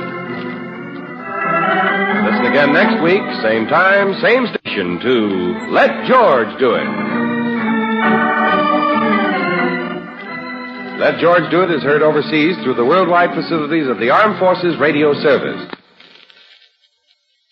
Sam Hayes suggests that whatever you have for your daily breakfast, you flavor it with a generous serving of news. It's a good way to start the day. A nourishing breakfast under your belt and the latest news stories under your hat. The place to get those latest news stories is on The Breakfast News, broadcast at 7:45 a.m. each Monday through Saturday over this Don Lee station. That's 7:45 Monday through Saturday. This is the Mutual Don Lee Broadcasting System. Welcome back. A reminder that sometimes to solve the crime, you have to pay attention to what's not there as well as what is there. Well, folks, we are actually getting to the end of Let George Do It. We have only 10 episodes left. I hope you enjoy them. We'll be back next week with another episode of Let George Do It. If you've not already, I encourage you to pick up a copy of my ebook, All I Needed to Know, I Learned from Columbo.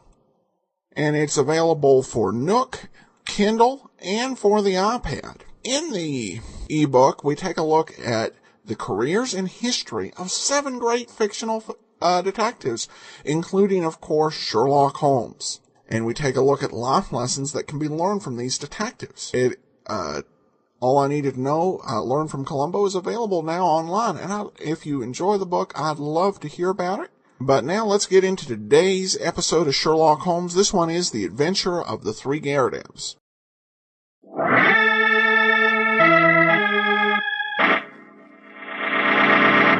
From New York City, the makers of Clipper Craft Clothes for Men and more than 1,200 leading retail stores from coast to coast presents Sir Arthur Conan Doyle's immortal character, the world's most famous detective, Sherlock Holmes, starring John Stanley.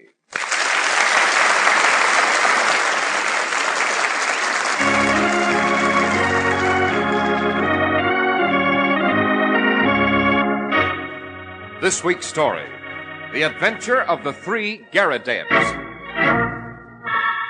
Shall I pull up the blinds, let some sunlight into this awful room, Holmes? No, Watson, we must have complete darkness. Skulls on the table. Horrifying in these shadows. The ancient crumbling bones. Every sight here, every sound speaks of death. Quiet, Watson, listen. The front door's opening. I thought we were to be alone. No, I'm expecting someone. Who? A professional murderer, Watson. Unless I'm very much mistaken, this is he coming through that front door. The revolver ready? Ready. Now, Watson.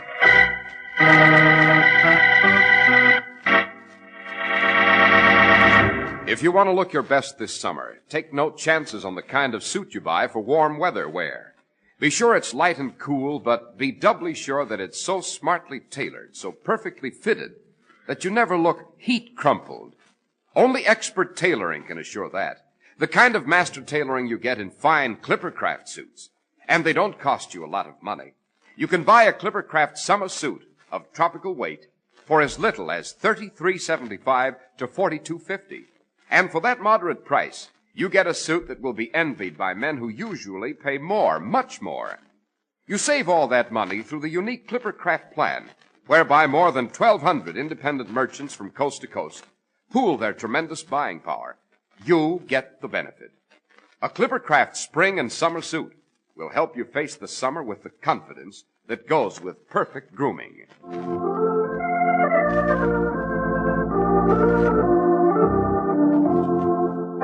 Dr. Watson, your memoir tonight is entitled The Adventure of the Three Garridebs. Well, what in the world is a Garrideb? Why, that's a gentleman's name, Mr. Harris. And the peculiarity of the name, Mr. Harris, has a great deal to do with our story. Holmes once said about this story that he didn't think in all our explorations of human complexities we had ever come upon anything more singular. It was January 1895. On Waterloo Road, at a gaming club, two men were playing cards.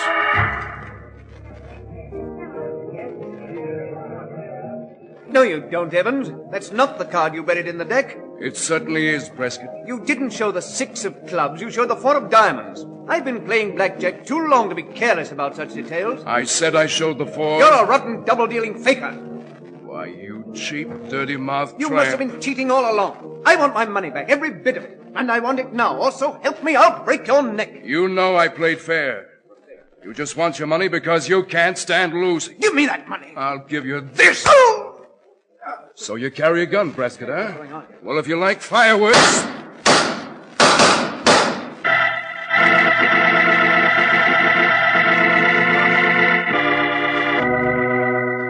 Following that exchange of shots, Roger Prescott died, and his gambling partner, Killer Evans, who'd been quicker at the draw, served 6 years in prison.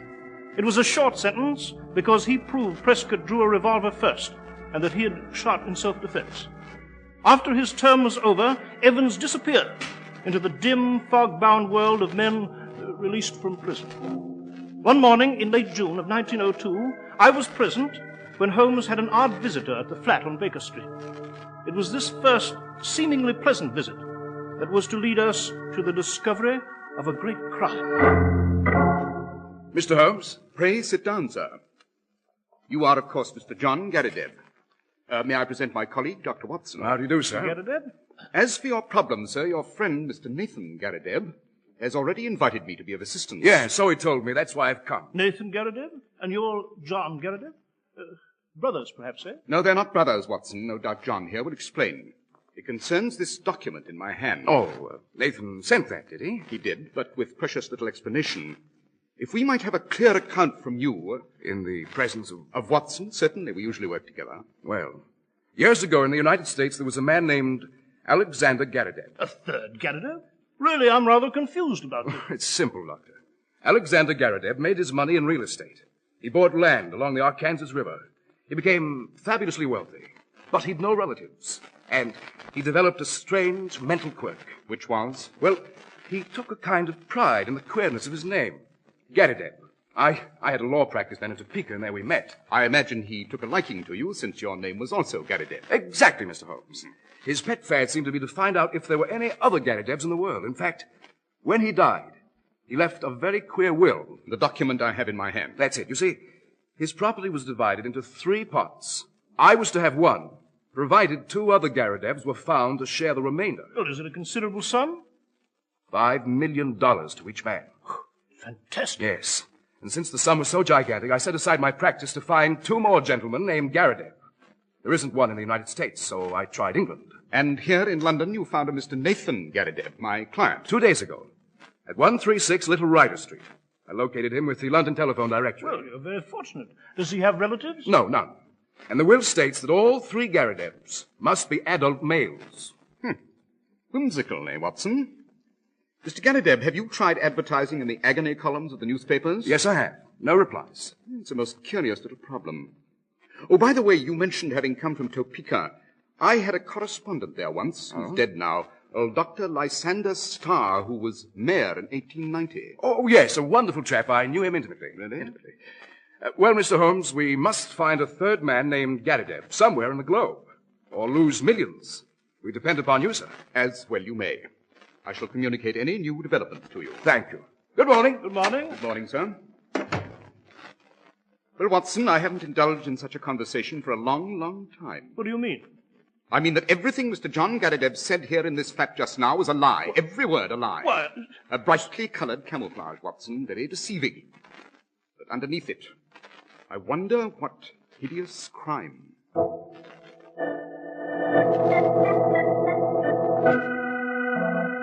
Dash it all, Holmes. I've permitted you to smoke your pipe and meditate long enough. Your faculty of keeping silent at the proper moments, my dear Watson, is one of the most impressive recommendations as a companion. Oh, thank you. Well, tell me, why did you say John Garrideb died? His English coat was frayed at the elbow and his trousers bagged at the knee with a year's wear. And yet he claims to be a provincial American recently landed in London. Aha! He placed no advertisements in the agony columns. You know I miss nothing there. Yes, do go on, Holmes. There isn't any Dr. Starr in Topeka. I invented the old codger. I see. But John claimed to have been his close friend. Precisely. Touch our Mr. John Garrideb where you will, he's false. How do we arrive at the truth, Holmes? By visiting the other Garrideb, Nathan, at Little Ryder Street, as quickly as a carriage will take us.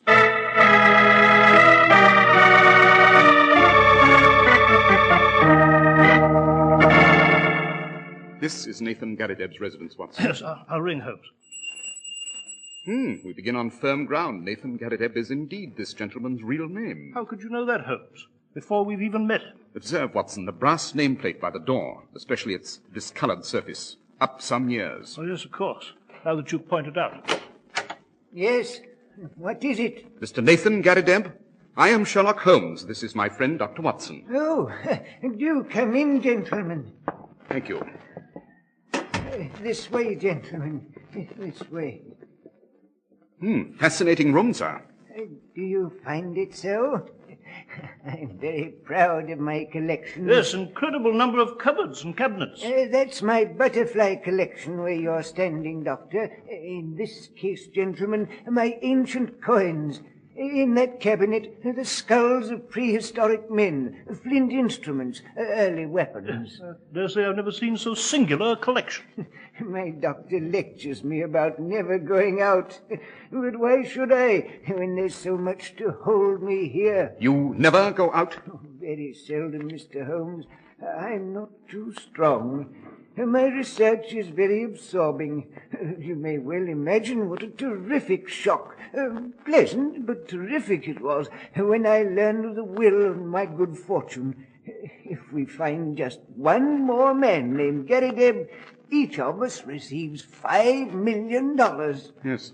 Have you any specific plans for spending the money? Oh, I shall spend it enriching my collection. Tell me, when did John Garrideb first speak to you?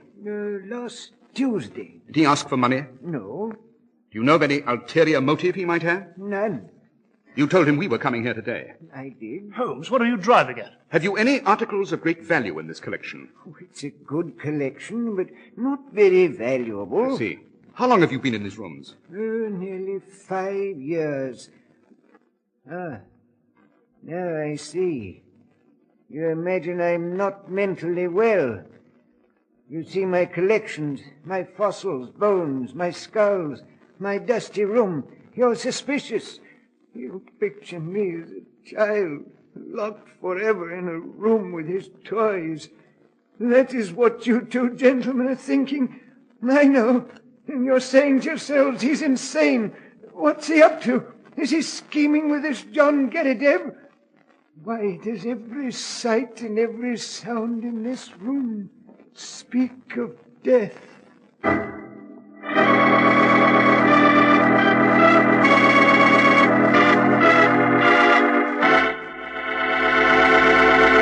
Here's a friendly message from the fine independent merchants who serve you with Clippercraft clothes. They say, come in soon and have first choice of their outstanding summer suits. Come in soon before the sudden heat wave creates a buying rush. They want to give you the very best in service, in selection, and in alterations that may be necessary. They want your new Clippercraft suit to be an advertisement of your good judgment in clothes. And you certainly display good judgment when you buy from the fine local store that sells famous Clippercraft suits at only $45. The exceptional quality of Clippercraft clothes is guaranteed by the Clippercraft label in every suit and sport jacket, the trademark derived from the staunch Clipper ships that's established honest New England quality everywhere in the world. You can always rely on Clippercraft clothes and the store that proudly sells them. That's why men who know insist on Clippercraft clothes bearing the Clippercraft label. So be sure to visit the Clippercraft store in your city. These leading stores in the metropolitan area are proud to add their names to Clippercraft in your suits, sport jackets, and tropicals. In Manhattan, Saks 34th, Broadway at 34th, John Wanamaker's men's stores, Broadway at 8th and 67 Liberty Street. In Brooklyn, Abram and Strauss. In Newark, New Jersey, Boulevard Men's Shop, Kresge, Newark. And in Jamaica, the B&B Clothes Shop, 16408 Jamaica Avenue.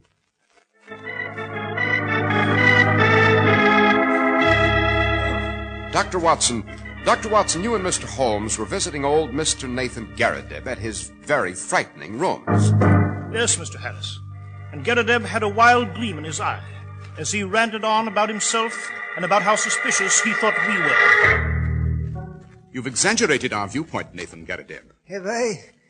I hope so. I hope you trust me. Actually, I'm a gentle and very innocent and rather exhausted old man. Now, who might that be? I have it.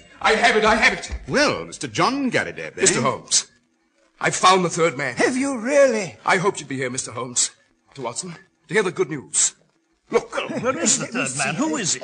How'd you find him? This newspaper. May I examine it? $5 million. Each of us collects $5 million. What's in that newspaper? May I see? I've made inquiries in Birmingham. My agent there sent me this advertisement from a local paper. Read it.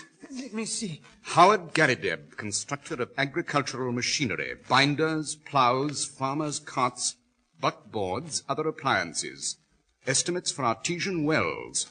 Apply Grosvenor Buildings, Aston. You see? Another man named Garrideb. Glorious! Glorious! I'm rich. My collection will be the most magnificent in all history. Now we must see this thing through. I've written to this Howard Garrideb and told him that you, Nathan, will see him at his office in Birmingham tomorrow afternoon. You want me to see him, John? Well, wouldn't it be wise, Mr. Holmes? I'm sort of, really a nondescript American, but Nathan here is a Britisher with solid references. Look here, Nathan. All you must do is see the man, explain about the will, and get an affidavit of his existence. Oh, dear. I must leave this room. I haven't been out in years. Yes, but you can be at Birmingham in a little over 2 hours, and I could follow you if there's any trouble. I'm not used to travel. I just know my room. The world outside is another world. I'd be confused, afraid. I would urge you to go, Mr. Nathan. You would, Mr. Holmes? But the poor chap is elderly and infirm, Holmes. I believe the journey might be good for him, eh, John Garrideb? Oh, without a doubt. Look here, Nathan. I've come all the way from America, so it's little enough to ask you to go 100 miles so as we might collect $5 million. Will you go to Birmingham, Mr. Nathan? Yes. I'll go. Fine. I'll call tomorrow and see you off to Birmingham. Good night, gentlemen. A joyful good night. Mr. Garrideb. Yes, Mr. Holmes? I should like to examine your collection more closely. I could take you around now if you have time. Unfortunately, I have not, but while you're away tomorrow, would you object to my visiting these quarters? Oh, not at all. Mrs. Saunders in the basement will let you in with her key. Excellent. Oh, by the way, who is your house agent? His house agent, Holmes? Holloway and Steele in the Edgware Road. But why? I was wondering if this house was Queen Anne or Georgian. Oh, Georgian, beyond doubt. Really, I should have thought it a little earlier. However, goodbye, Mr. Garrideb, and may you have every success in Birmingham. Thank you, Mr. Holmes. And Dr. Watson. Goodbye. Goodbye, sir. Well, it's astonishing. They found the third man for the will, eh, Holmes? Is it, Watson? Did you notice nothing curious about the advertisement John Garrideb showed us in that newspaper? Jove, yes, I did. The word plow was misspelled. Yes, P-L-O-W, but we spell it P-L-O-U-G-H. It was bad English, but good American. Then the buckboards. That is American also. And artesian wells are commoner with them than with us.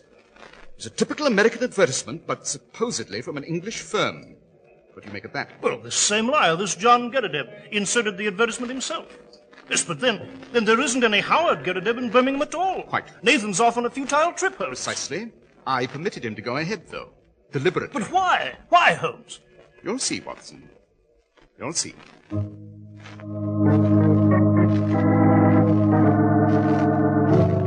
Holmes, where were you all morning? I must warn you, Watson, I have more information. It points to an even greater menace than I thought. If you don't wish to continue... I shall see this through at your side, Holmes. Very well. I have identified this John Garrideb. Who is he? He is Killer Evans, of sinister and murderous reputation. Killer Evans? Yes, I've seen Lestrade at Scotland Yard. I found this John Garrideb's face in the Rogues Gallery. He's a native of Chicago. Shot 3 men in the States. He escaped through political influence. Came to London in 1893, shot a 4th man over cards in a gaming club at Waterloo Road in January 1895. A bloodthirsty madman. The man he killed at the gaming club was a Roger Prescott. Yes? I've also been to the house agents, Watson. Nathan Garrideb's weird quarters were occupied before by him by a man who answers the late Prescott's description. I see. John Garrideb murdered the man who once lived in Nathan's quarters. And the next link? Take this revolver, Watson. This afternoon, as I arranged with Nathan Garrideb, we shall ask his housekeeper to admit us to his room. And there, Watson, we shall learn the terrible secret of the 3 Garridebs.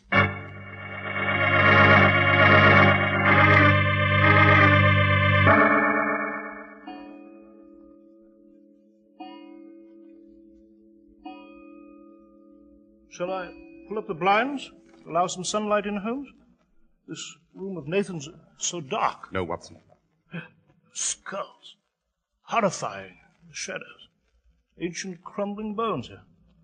This whole place, you know, so musty, as the air of a graveyard. Why have you told me to be quiet? Why don't you look about? Because I'm expecting someone. Who? John Garrideb, alias Killer Evans. Well, how do you know he'll come? Why should he? Watson, the whole of this story about the 3 Garridebs, the will, the $5 million they'd inherit, is an invention of the killers. An invention? Yes. There isn't any Alexander Garrideb who died and left such a will? There is not. John has woven his plot with remarkable cunning. But what did he want? That is what we're here to find out. There's nothing whatever to do with Nathan. This will was a device to send Nathan to Birmingham. John required such a device. Nathan was a fanatic about never leaving this room. But what's in this room? At first, I thought Nathan might have something valuable in his collection, something worth the attention of a criminal like John. The fact that Prescott, the gambler, lived here years ago points to a deeper reason. Wait, hear that? Yes, it's a key. Someone's at the front door. Quickly, let's hide behind that cupboard at the end of the room. Yes, right you are. Revolver ready. Yes, ready. Shh. The front door's opening. It's John Garrideb. Yes. Watch him.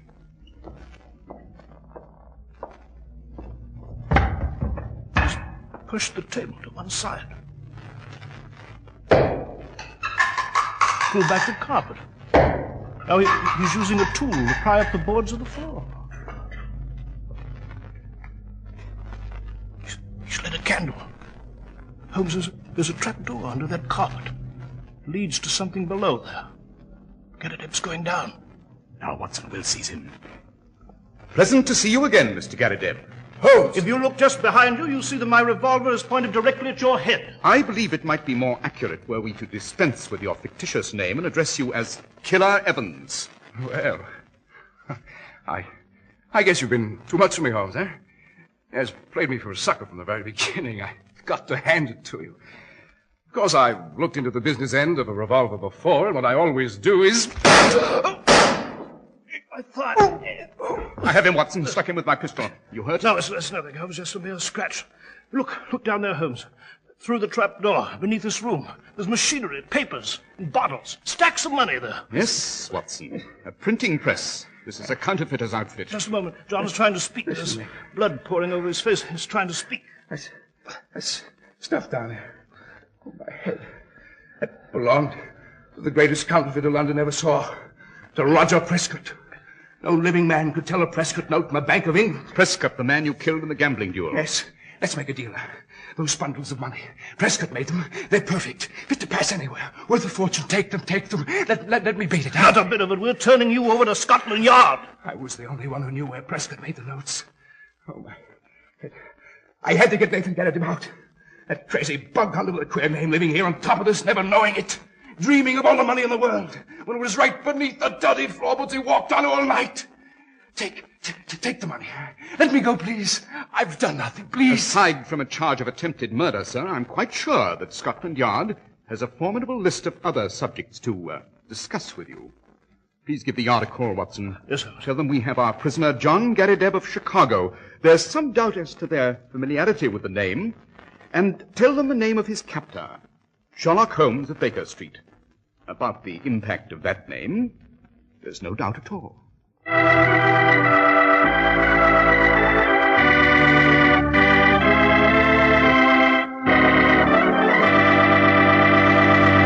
Well, Dr. Watson, what became of Nathan Garrideb? Well, Mr. Harris, he never got over the shock of his broken dreams.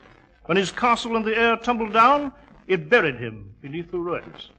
He was last heard of at a nursing home in Brixton. And Killer Evans, Doctor? Well, the bird was returned to his roost at the penitentiary. I'm sure, Doctor, you've an equally thrilling adventure planned for us next week. A breathtaking adventure it is indeed, Mr. Harris. I have given it the title, The Adventure of the Grey Pasha. It concerns a Derby favorite, a broken roof, and a trail of peculiar footprints.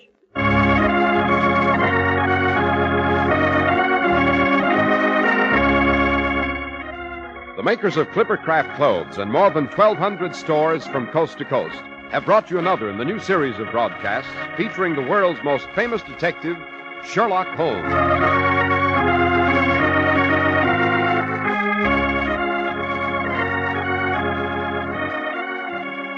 Our stories are based upon the character Sherlock Holmes, created by Sir Arthur Conan Doyle, and the program is produced and directed by Basil Lochran. Sherlock Holmes is played by John Stanley, Dr. Watson by George Spelvin. This week's story was written by Howard Merrill, with special music by Albert Berman.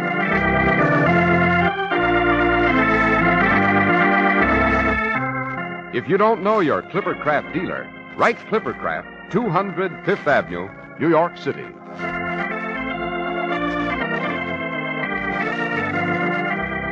Be sure to listen next week to Sherlock Holmes in The Adventure of the Grey Pasha. This is I. Harris speaking for Clippercraft Clothes.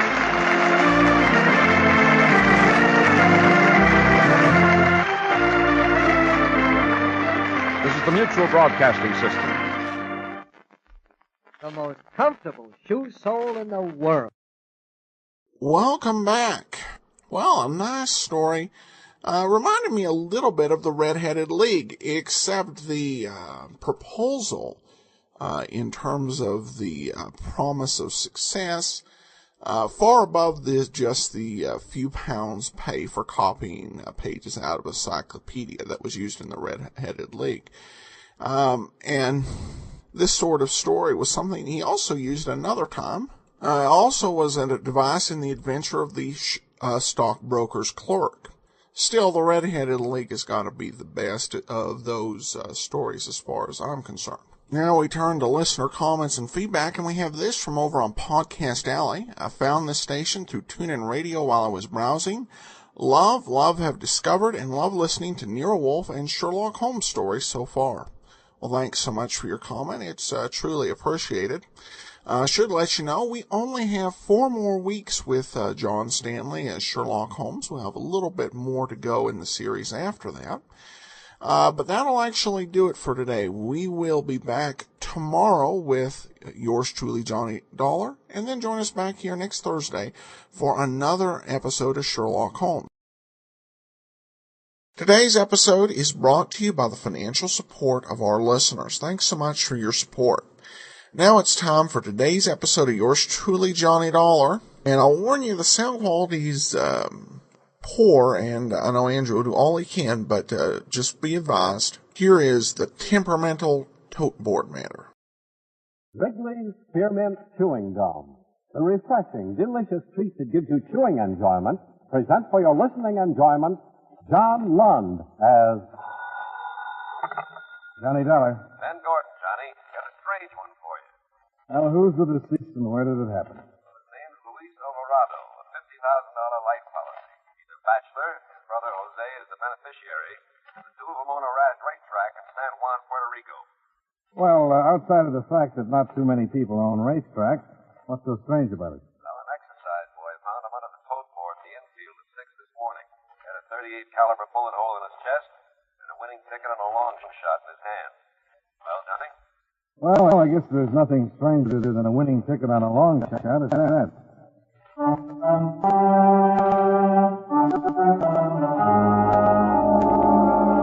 The makers of Wrigley's Spearmint Chewing Gum bring you John London and another adventure of the man with the action-packed expense account, America's fabulous freelance insurance investigator. Yours truly, Johnny Dollar.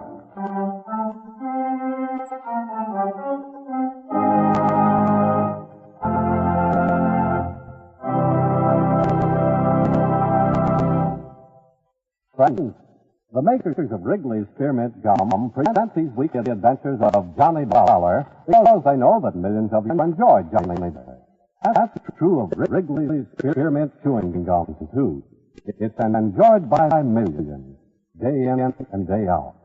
People find that the chewing on a smooth, delicious piece of Wrigley's Spearmint Gum somehow makes time pass more pleasantly.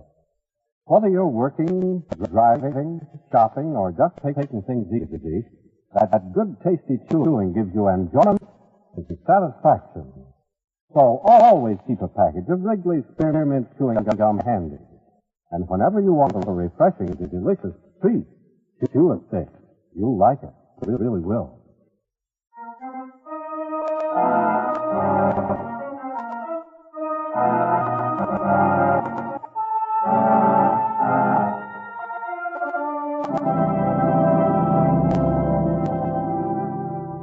Expense account submitted by Special Investigator Johnny Dollar to Home Office, Washingtonian Life Insurance Company, Hartford, Connecticut. The following is an accounting of expenditures during my investigation of the Temperamental Tote Board matter.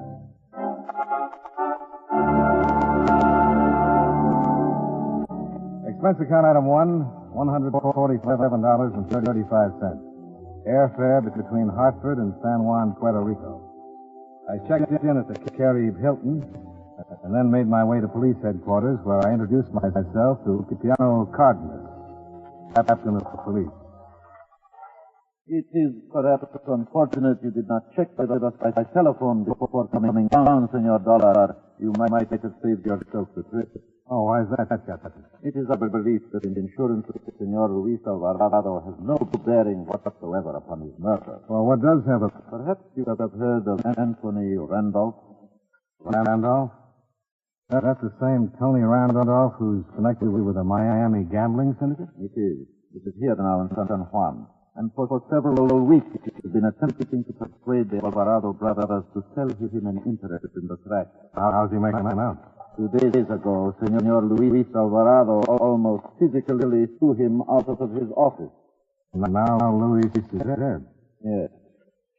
Well, have you got anything besides a possible motive? Senor Alvarado was last seen by his employees working in his office and the track closed at 6 o'clock last night. The death was caused by a .38 caliber bullet, and the time of the death was approximately 4 o'clock this morning. Where was Tony Randolph at that time? According to himself and 3 of his personal friends, he was asleep in his room at the Condado Beach Hotel. That's a questionable alibi. Yeah. I understand that Alvarado's body was found under the tote board in the infield. Is that where he was killed? We have no conclusive evidence either way. Now, what about that winning ticket on a long shot he had in his hand? It was a $10 ticket on Bella Maria, the winner of the 4th race yesterday. The price was $72 to win. Ah, not bad. Any idea what he was doing with the ticket? No, but it would hardly seem to have any bearing on the murder. Uh-huh. Of course, it is possible our suspicions are wrong concerning this Anthony Randolph. However, I still do not believe you will find the insurance to be the most. You seem pretty sure of that, Captain. Why? Luis and Jose Alvarado were always very close, not only as partners in the race but in other business ventures, but personally as well. After all, they were brothers. Yeah? So were Cain and Abel.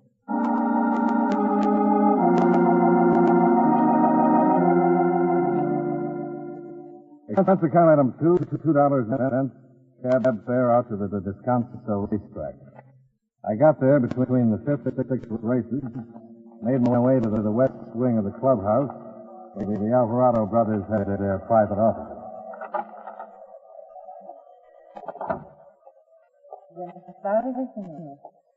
Oh, hello. Is Senor Alvarado in? Oh, I regret, Senor, but he is not. I am Maria Roldan, his confidential secretary. Maybe anything I could do for you? When will he be back, Miss Roldan? Not for several hours, Senor Dollar. Sounds like you were expecting me. But of course. Jose had word we were arriving. Oh, how terribly unfortunate. His absence makes it necessary for me to work here this afternoon. Oh, why is that? Well, part of my duties consists of acting as hostess when we have a special guest. Let us just to think I make it a rather pleasant impression upon them. Yeah, I can see why. Too bad we'll have to postpone it. But perhaps not any longer than 8 o'clock this evening at Avenida Piedra, number 49. That's an easy number to remember.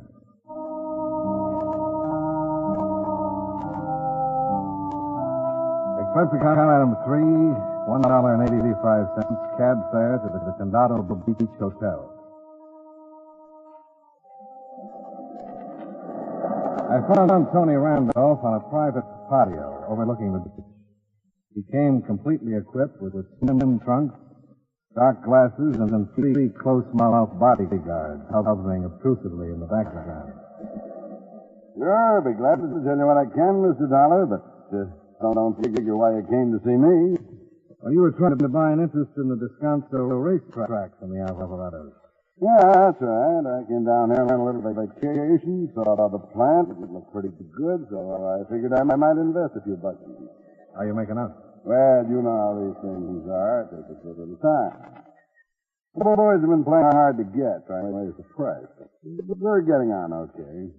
A little fuss with Luis Alvarado at the office the other day. What fuss? We were just clowning around, that's all. Just clowning around. Uh-huh. I don't suppose you'd have any idea who killed him. Me? How could I know anything like that? I just met the guy when I came down here. All I know is he seemed a nice guy, had a nice plant here, and I wanted to go in with him. How would I have any idea who'd want to kill him? Just thought I'd ask. That's okay, Mr. Dollar. You got a $50,000 insurance investment. Before you pay off, you want to make sure everything's on the up and up. I'll blame you one bit. And tell you what I'll do for you. Yeah? What's that? I got a few connections. Some friends owe me a couple of favors, you know? Yeah, I know. Oh, sometimes we get to talking about things like that. Shooting the breeze, nothing better to do. If I hear anything, I'll let you know. However, that'll be just great.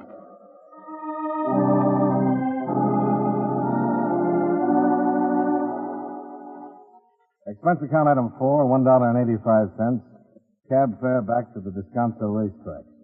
After that rather fruitless interview with Tony Randolph, I was hoping that Jose Alvarado would be back, and I might have better luck with him. But as I approached Alvarado's office, Captain Carlton came hurrying out. Oh, Senor Dollar, you are just in time. Yeah, for what? My office just called. There is a shooting at the home of Jose Alvarado. The report was phoned in to my office by his son, Tomas. What did he have to say? He was rather agitated and did not talk long enough to give details. He merely reported that there had been a shooting and requested that an ambulance be sent to the house immediately.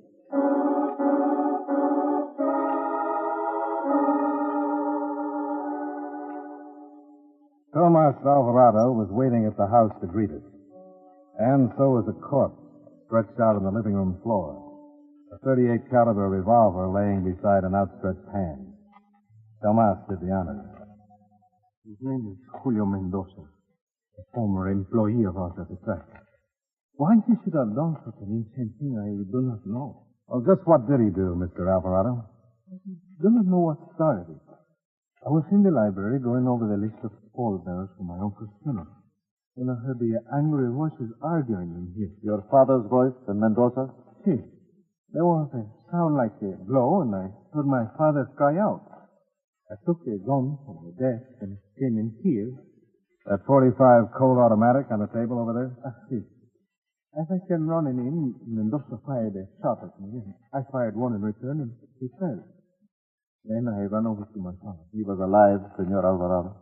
He was unconscious. He has a bad heart. Whether it was a blow or the excitement of the argument, I do not know. I put in the call for an ambulance and I took my father to the hospital. And then you were there. You said Mendoza was a former employee. That is correct. He was a Temperamental machine operator. He was discharged yesterday by my Uncle Luis for stealing. Obviously, there is some connection between that, the scene with my father, and possibly my uncle's death. Fortunately, there is no need to speculate. When your father regains consciousness, he can tell us. Might not hurt to speculate about one thing, Captain. What is that, Senor Dollar? That bit of pasteboard under Mendoza's arm. Looks like a pari-mutuel ticket to me. It is, senor. $10 win ticket in the fourth race yesterday. Number 214, Bella Maria.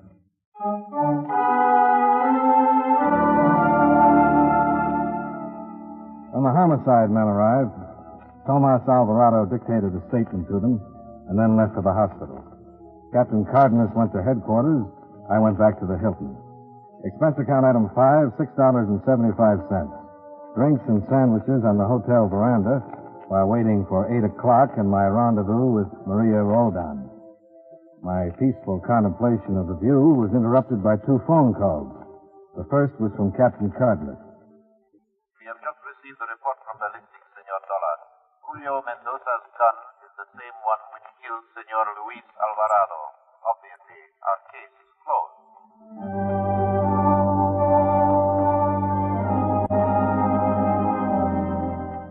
The second call was from Tony Randolph. That took a little longer. Say, Dollar, I hear you got a guy named Mendoza pitching all from the Alvarado murder. Where did you hear that, Randolph? I told you I had connection. Yeah, so you did. Well, the word around town is you got the wrong cookie. Very interesting. What else does the word have to say? Nothing much. Only that somebody's figured out a way of beating the races. Maybe if you find out who it is and how it's done, you'll have your man. You have any suggestions? Yeah, one. Ask Jose Alvarado.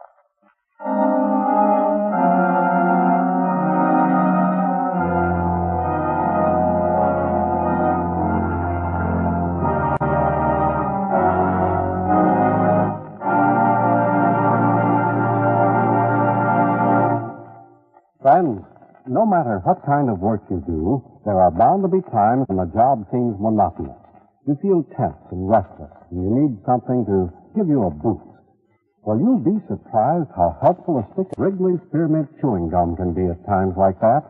You see, chewing on a smooth piece of Wrigley's Spearmint Gum is a natural way to ease tension and relieve that feeling of restlessness. The easy chewing gives you satisfaction. You get a nice little lift out of it. And Wrigley's Spearmint Gum tastes good, too. Its flavor is lively, refreshing spearmint, a flavor millions enjoy. Try it and see for yourself.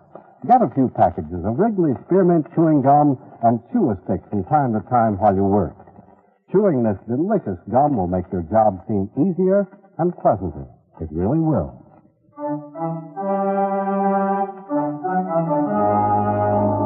And now with our star, John Lund, we bring you the second act of Yours Truly, Johnny Dollar.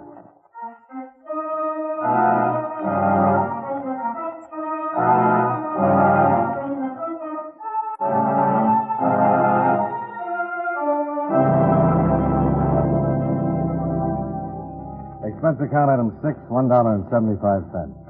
Cab fare to Avenida Piedras number 49, a swank, ultra-modern apartment building in the newer Santurce section. It spelled money, and so did the lush evening gown Maria was wearing as she greeted me. How nice of you to be so prompt, Johnny.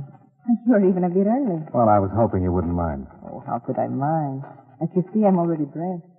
And when a woman is dressed and ready when her escort arrives, it usually indicates he's rather important to her. Yeah.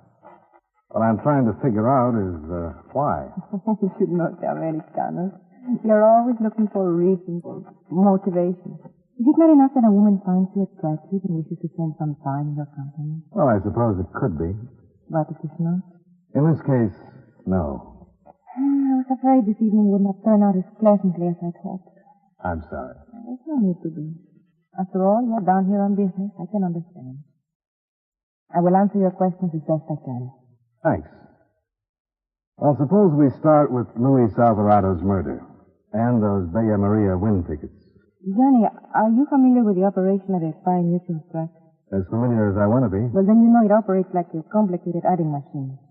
As each ticket is punched out and sold, the totals appear on the illuminated board in the infield. At the end of each race, the amount of money that has been bet is paid out on the winning horses. It is a foolproof system, entirely automatic. Neither more nor less money than has been bet can be paid out. Well, you've spelled it out pretty clearly. Now, why? Johnny, $21,000 was bet on the fourth race yesterday. As of 6 o'clock this afternoon, more than $26,000 had been paid out on winning tickets. Over 5,000 more than had been bet. See? You sure about that? I saw the head bookkeeper's figures on it at closing time. Was the overage all paid out on $10 win tickets on Bella Maria? It was.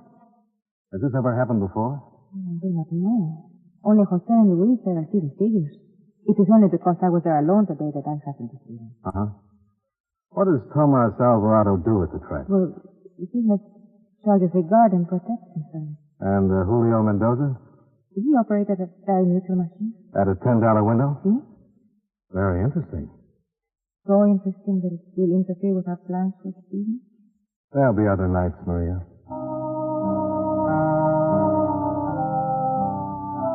Expense account item 7, $2.40. Cab fare to police headquarters. Captain Cardenas didn't seem to be too impressed with my latest information. No, Senor Dollar, I do not believe it is possible. I can think of no way in which the pari-mutuel system can be fixed. Well, the extra $5,000 paid out on Bella Maria must mean something. We have only the word of Senorita Roldan that such a sum was paid out. Well, the bookkeeper could verify it. I will check on it, of course, Senor Dollar.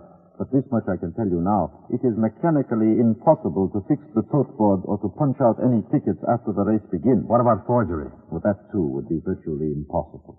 Each ticket has a special picture code printed upon it, and the codes are changed with every race.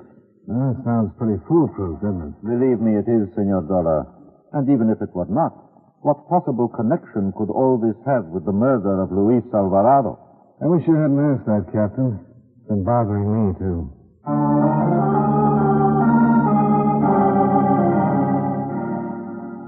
I borrowed a headquarters car from Cardenas to take the burden off the cab fare items on this expense account and drove out to the Condado Beach Hotel. Tony Randolph was in the gambling casino.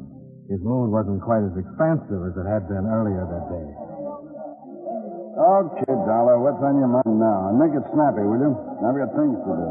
You sound like the dice have been biting the hand that rolls them. So they're cold. Come on, let's get on with it. Sure. Just tell me who you're gunning for, and you can go back to the table. You better clean up that crack, Dollar, and give it to me straight. You're no philanthropist, Randolph. You didn't pass along the word this afternoon out of the kindness of your heart. What's it to you why I passed? If it's straight, it gets you off the hook, darn it. Even if it's not, it could get you off one, too. That's supposed to mean something? Yeah. If Jose Alvarado is sent up for the murder of his brother, you might have an easier job getting hold of that racetrack stuff. And you'd save that $50,000 in insurance. So where's your beef, Dollar? No beef, if it works out that way. Why don't you make sure it does? Well, maybe I need a little professional advice. Let's take a walk outside. Yeah, sure.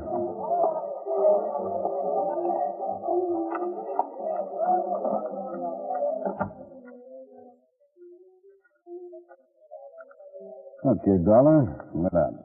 Well, it could be like this. Somebody figures a way to beat the mutual. Luis Alvarado tumbles to it, so he's kept quiet with a .38 caliber slug. That could make sense.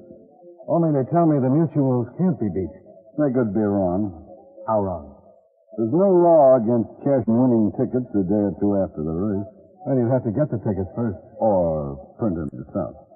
What's it take to do that? You have to get into the track when it's closed. Get hold of the codes and a roll of ticket paper. And know how to operate one of the machines without flashing a tote board. Takes a lot of doing. Not with your head man at the practice. Yeah. Anything else on your mind, Dollar? No, I don't think so.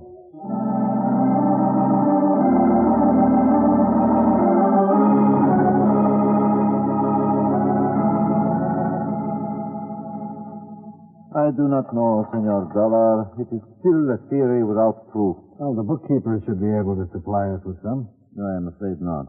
Oh? Why? He was called away from the track after the 7th race. From family business, he died in a traffic accident on the way. You're sure it was an accident? No, there is no question. Uh-huh. An unfortunate occurrence for us. Yeah, even tougher for him. Yes. Of course, we can always check the records at the track, and in that way we... Your pardon. Sure, go ahead. Capitan Cardenas. See? Gracias. I think perhaps you will find this of interest, Senor Dollar. What is it? The gun found beside Mendoza's body. It is registered to Senor Jose Alvarado.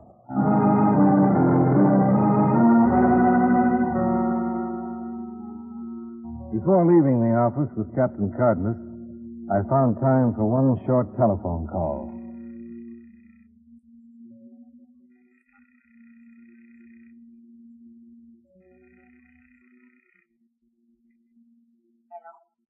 I think I'll be able to drop around in about an hour, Maria. I will be waiting.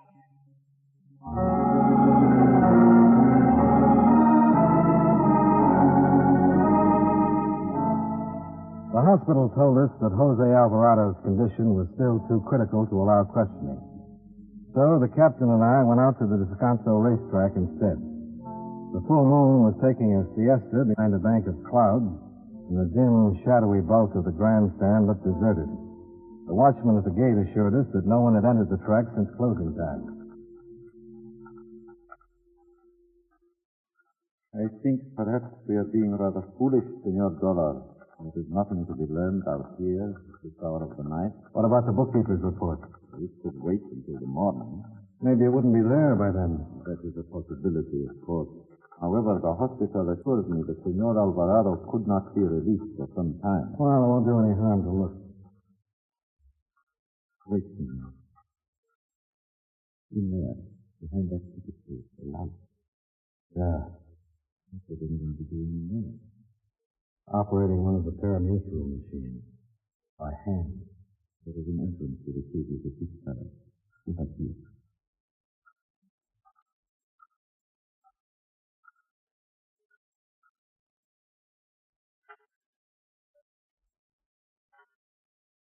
Can you see who it is?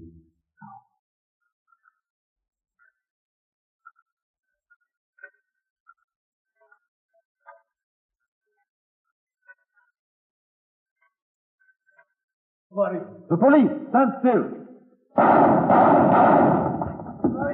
All right. So, it was Tomas Alvarado. Call for an ambulance. I'm hurt. An ambulance. I don't die out here. I don't think your Uncle Louis wanted to either.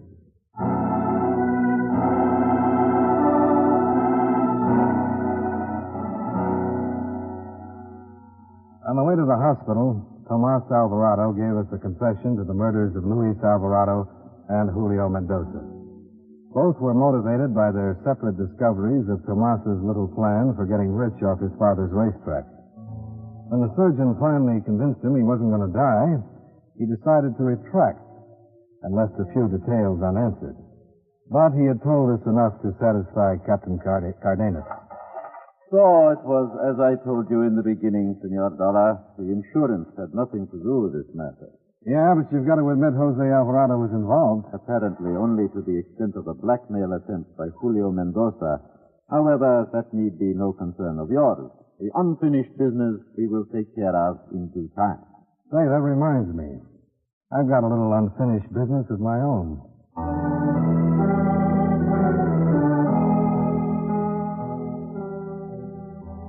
Maria was waiting for me as agreed.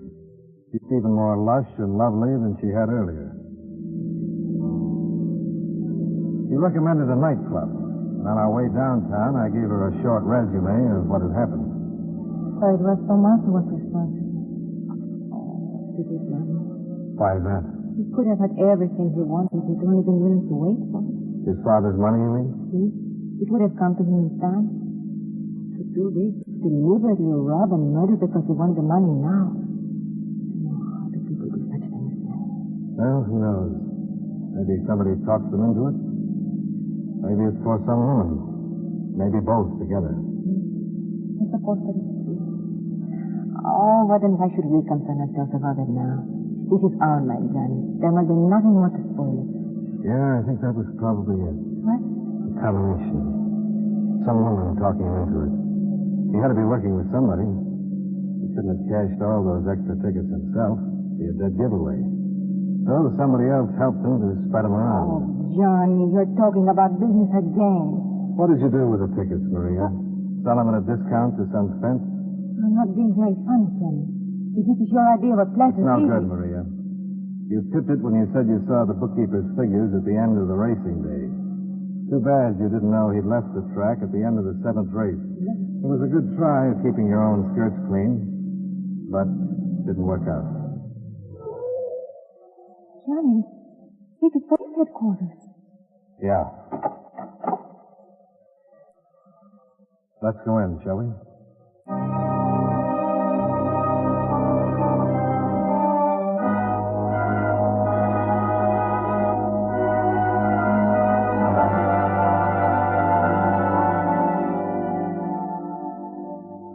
Expense account item 8, $38.15. Hotel bill and miscellaneous. Expense account item 9, $152.10. Airfare back to Hartford. Expense account total, $354.95. Remarks: Jose Alvarado was still too ill the next day to have any visitors, so I left Puerto Rico without seeing him. Perhaps it's just as well. How can you give a man $50,000 with one hand and take away his son with the other? Yours truly, Johnny Dollar.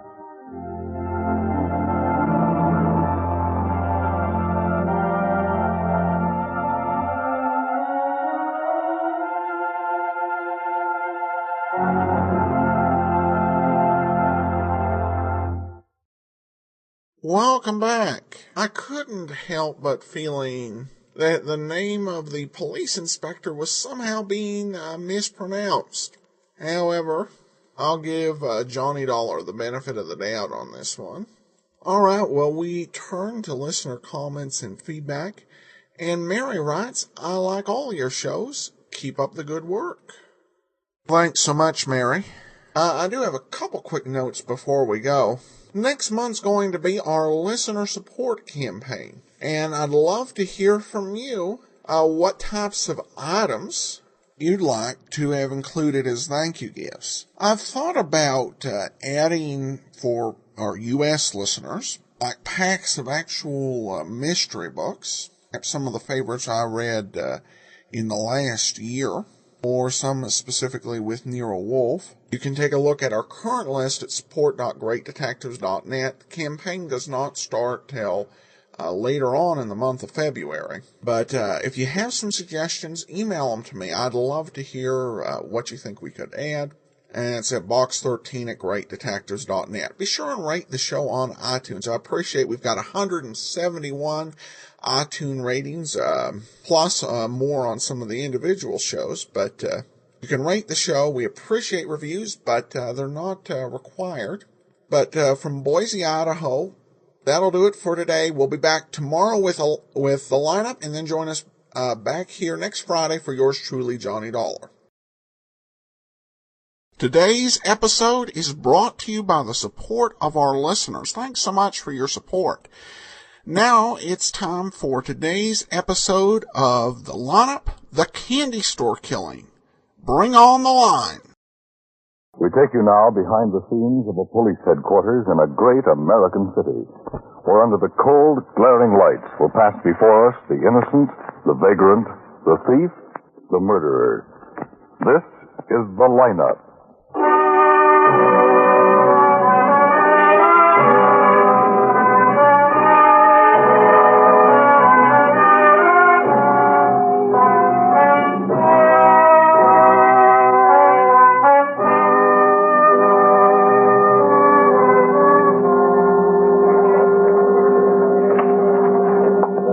chairs in the front, any of them. Oh, yes, sir. Can I smoke with you? Sure. No, thanks. Just put one on. How is the woman? Well, the operator this morning. She's pretty low. And the man who owned the car? We picked him up. Did he do it? That's what we want you to tell us, Mr. Dill. Well, I got a good look. I know. I can tell you all right. I hope so. May I have your attention, please? You people on the other side of the wire in the audience room, may I have your attention, please? Thank you. My name is Greb, Sergeant Matt Greb. I'll explain the lineup to you. Each of the suspects you will see will be numbered. I'll call off a number, their name, and charge. If you have any questions or identifications, please remember the number assigned to the prisoner as I call his name. At the end of each line, when I ask for questions or identifications, call out the number. Oh, sure. I can tell you all right. If you're sure or not too sure of the suspect, have him held. The officers who took your name will assist you. They're seated among you. Please be prompt with your questions or identifications. When the prisoners leave here, they are sent to the bathroom and dressed back into their jail clothes. It makes it quite difficult to bring them back after they leave here. The questions I ask these suspects are merely to get a natural tone of voice, so do not pay too much attention to their answers as they often lie. Bring on the line. Okay, move it along. That's good. Now turn and face front, hands to your side. Look straight ahead. You raise your head. Okay. Number 1, Albert Bartok, assault.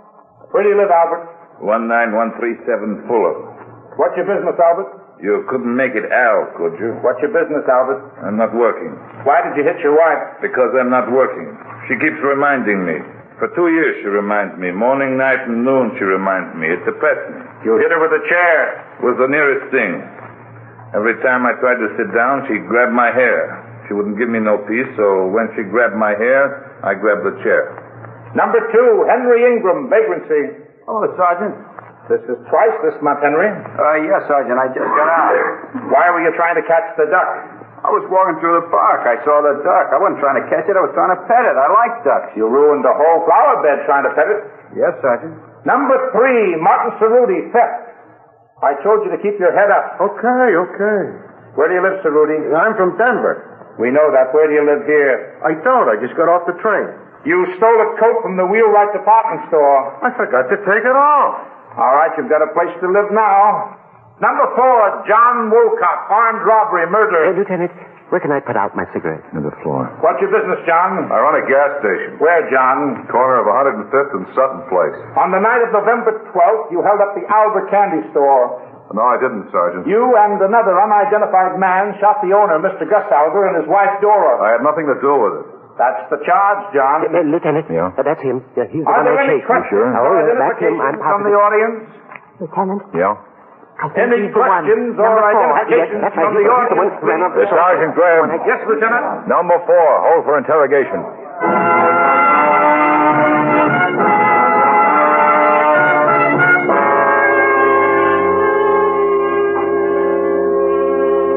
Sit down, John. All right. Liable to be a little rough on you. I didn't do anything. I told you before, I didn't do anything. One witness of Mr. Dill chased a man, saw him climb into a station wagon, got the license number.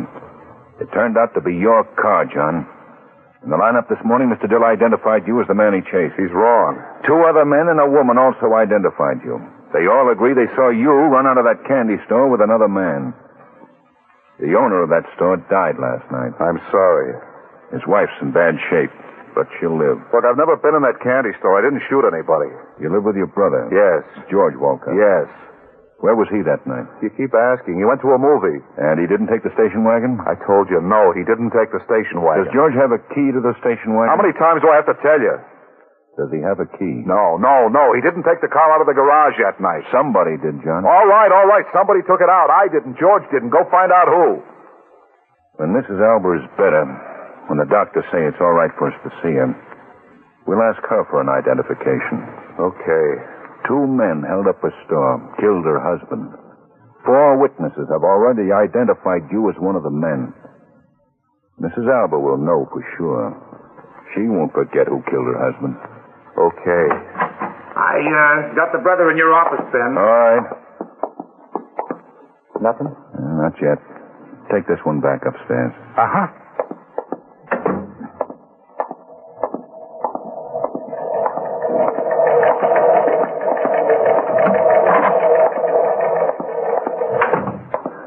George. Hello, Lieutenant Guthrie. George, your brother's in a lot of trouble. Yeah, I know. He sticks with his story. Says he didn't leave the house that night. Says he didn't use the station wagon. Says you didn't either. I didn't. You went to a movie. That's right. The Rivoli, wasn't it? I gave a long statement this morning, Lieutenant. I signed it. Somebody used that station wagon. When the arresting officers got to your house, the motor was still warm. I didn't use it, and I know my brother didn't. You think somebody could have gotten that car out of the garage without your brother hearing it? I don't know. Maybe they could. Hold up a candy store, shoot two people, bring it right back to the garage? I don't know. I just know I didn't use it, and I know my brother didn't either. He didn't hold up a candy store or shoot anybody. My brother wouldn't do anything like that. What time did you get home? I have to keep telling you. You have to keep telling me. Around 12 o'clock, or maybe a little after. There was a cop waiting for me. He'll remember what time better than I do. You went to the movie? Yeah. What time did you get to the movie? After 8 sometime. What was playing? 2 pictures, Mr. Lucky and A Lady Takes a Chance. They're reissues, aren't they?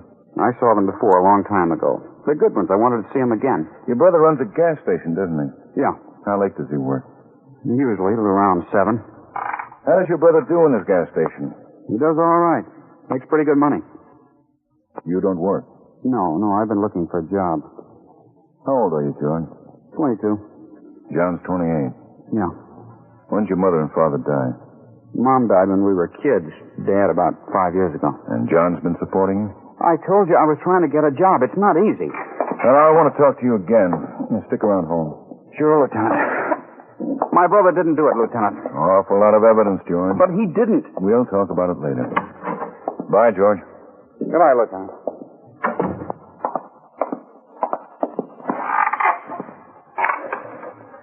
Howard? Yes, Lieutenant. George Walkett's coming out. Put a man on him. Right. What's the matter, Ben? You look unhappy. I'm tired. You want some coffee? You got it made? No, but it'll only take a second. Well, you won't have time. The hospital called. It's all right to see Mrs. Albert. Oh, okay. Hey, here's the report on John Wolcott. On good months, he averages about $300 clear, pays $85 a month on the mortgage. A lot of people doing a whole lot worse. Let's get Wolcott and take him down to the hospital with us.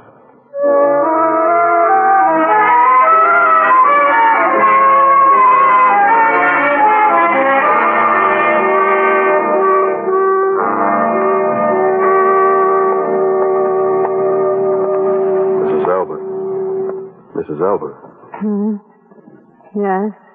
What is it? This is Lieutenant Guthrie and Sergeant Greb. They want to talk to you. All right. We won't take long. All right. We want you to tell us if you've ever seen this man before. Move up, John. Right in here. Mrs. Albert? I don't know.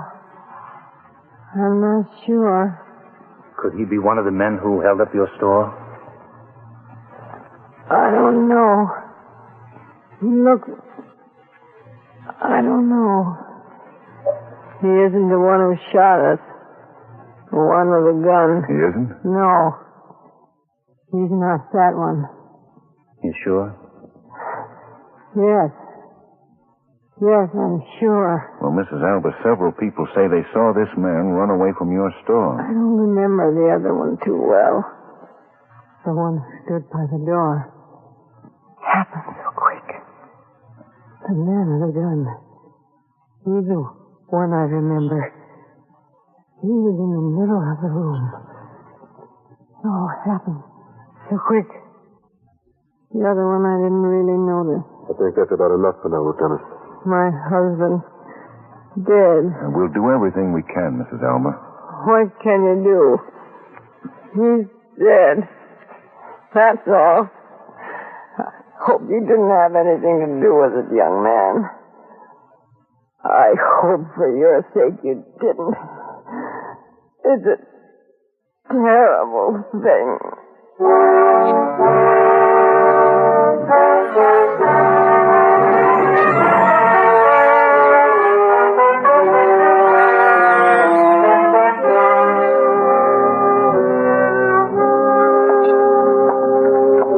Thanks, man.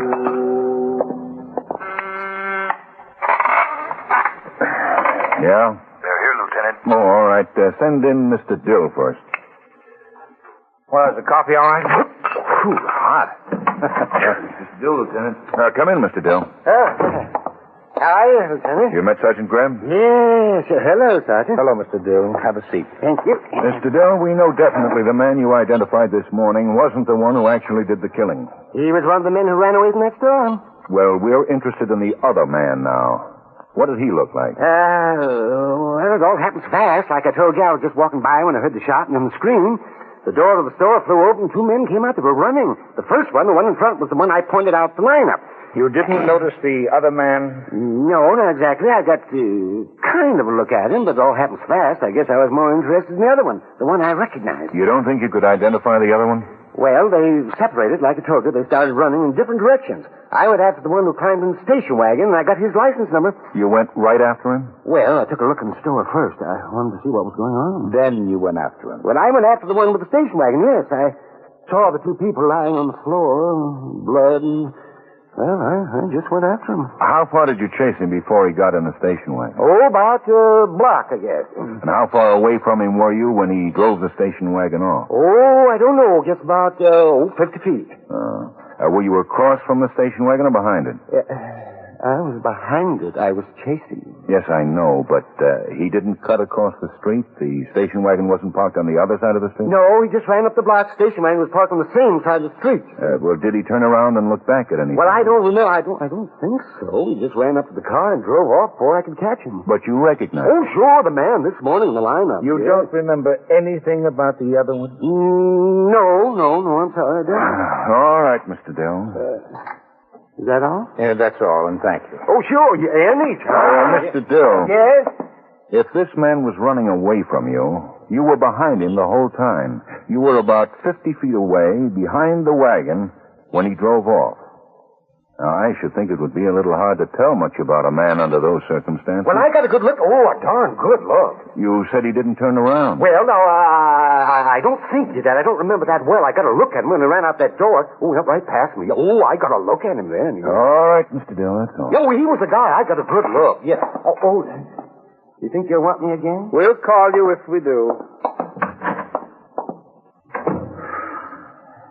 What are you doing, Ben? Trying to get a description of the man who used the gun. Yeah. And while you're doing it, you practically made Dill a liar. The way he tells it, or I should say the way you got it out of him, he couldn't have made a positive identification of a man who ran past him through a doorway, then showed him his back for the rest of the time. Yeah, I know. In the lineup this morning, Dill and the others didn't say a word until they heard you read off the charges. But before they went in, they knew whoever we had was the one who owned the station wagon. Okay. Explain me the station wagon. Dill got the license number. The car was still warm. Yes, I know. Well, then what are you trying to do? I'm trying to find out who killed the man in the candy store. By making a liar out of the best witness you've got? Who's making a liar? Well, you're trying pretty hard. Well, do you mind if we find out what the other three witnesses have got to say? Well, you don't have to get jumpy. I don't. Oh, swell. Yes, Lieutenant? Send in Mrs. Evans. I'm sorry, Ben. Maybe you'd better put some more sugar in your coffee, huh?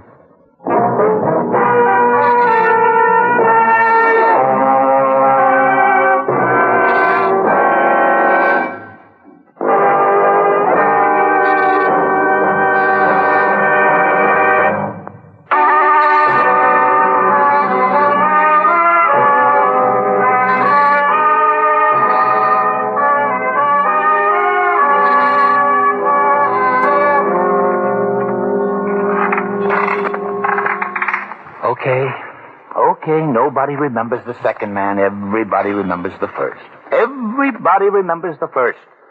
Everybody claims they recognized the guy as he came out the door. Running. Yeah, running.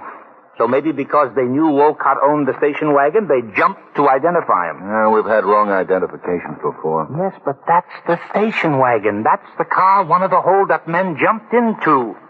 Four people, 3 men and a woman, claimed they recognized the guy. So suppose they really didn't get a good look at him. It was Wolcott's station wagon. Dill got the license number. 2 of the other witnesses saw Dill chase the guy, saw the wagon pull away. One of them even identified the make of the wagon. Yeah? Sergeant Klein on the phone, Lieutenant. Okay. Quine's tailing George Walcott. Yes, Quine. You ever see the man? What's the address of the pool? Who's the girl? Hall? Uh-huh. But all right, stay with him. I'm going out for a while. Oh, what do you got? I don't know. I don't want to check it. Quine says George Walcott met a man in a pool room, talked with him for a long time, and then went over to see a girl named Hall. It may be nothing, but I'm going to do some checking.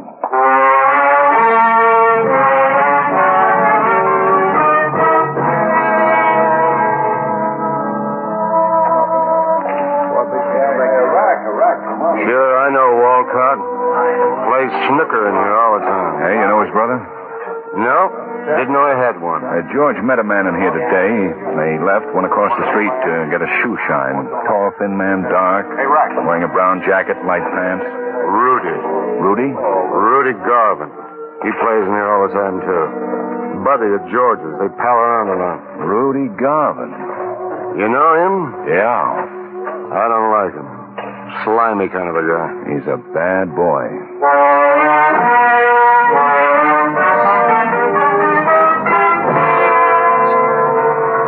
Yeah, I kind of remember him. Well, you gave him a shine. Tall, thin, dark man, brown jacket like pants. Yeah, I think so. With a younger fellow, brown hair. Yeah, about an hour ago. Pay any attention to what they were saying? No, sir, I just shined shoes.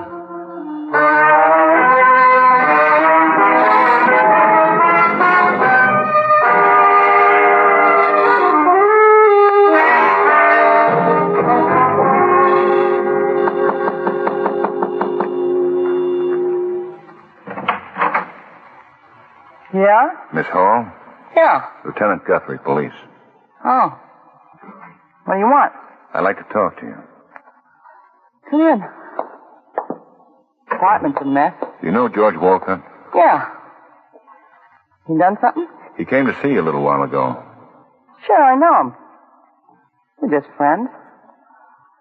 He done something? You know Rudy Garvin? Yeah. Friend of George's. What did George want? Just say hello. He just stopped by to say hello. How well do you know him? Not too well. We're just friends. You know his brother? No. Never met him. How well do you know Rudy Garvin? Like I know George. Say, what is this? Where were you last night? Last night? Home. I stayed home all night.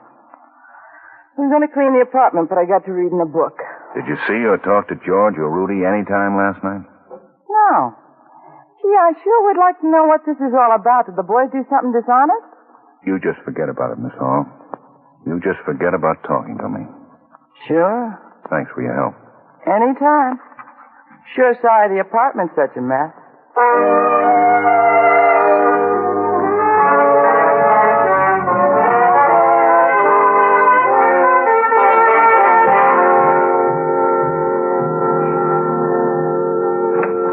Here's the file on Rudy Garvin, Ben, and his pictures.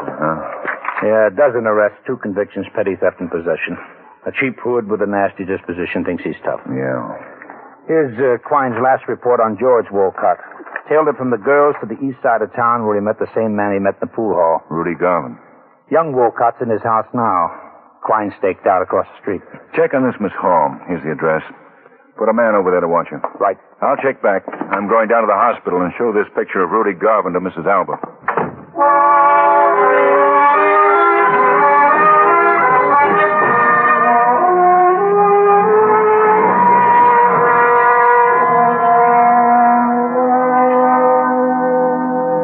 She's a lot worse. She's had a bad time. Is she conscious? She was. Mrs. Alba. Yes. Mrs. Alba, the lieutenant's here again. He wants to talk to you. Hello, Mrs. Alba. Oh. Hello, Lieutenant. I won't take much time. I want you to look at this picture. All right. Lieutenant. Yes? Lieutenant, that's the man. You're sure? That's the man with the gun. The one who shot me. That's the one. He killed God.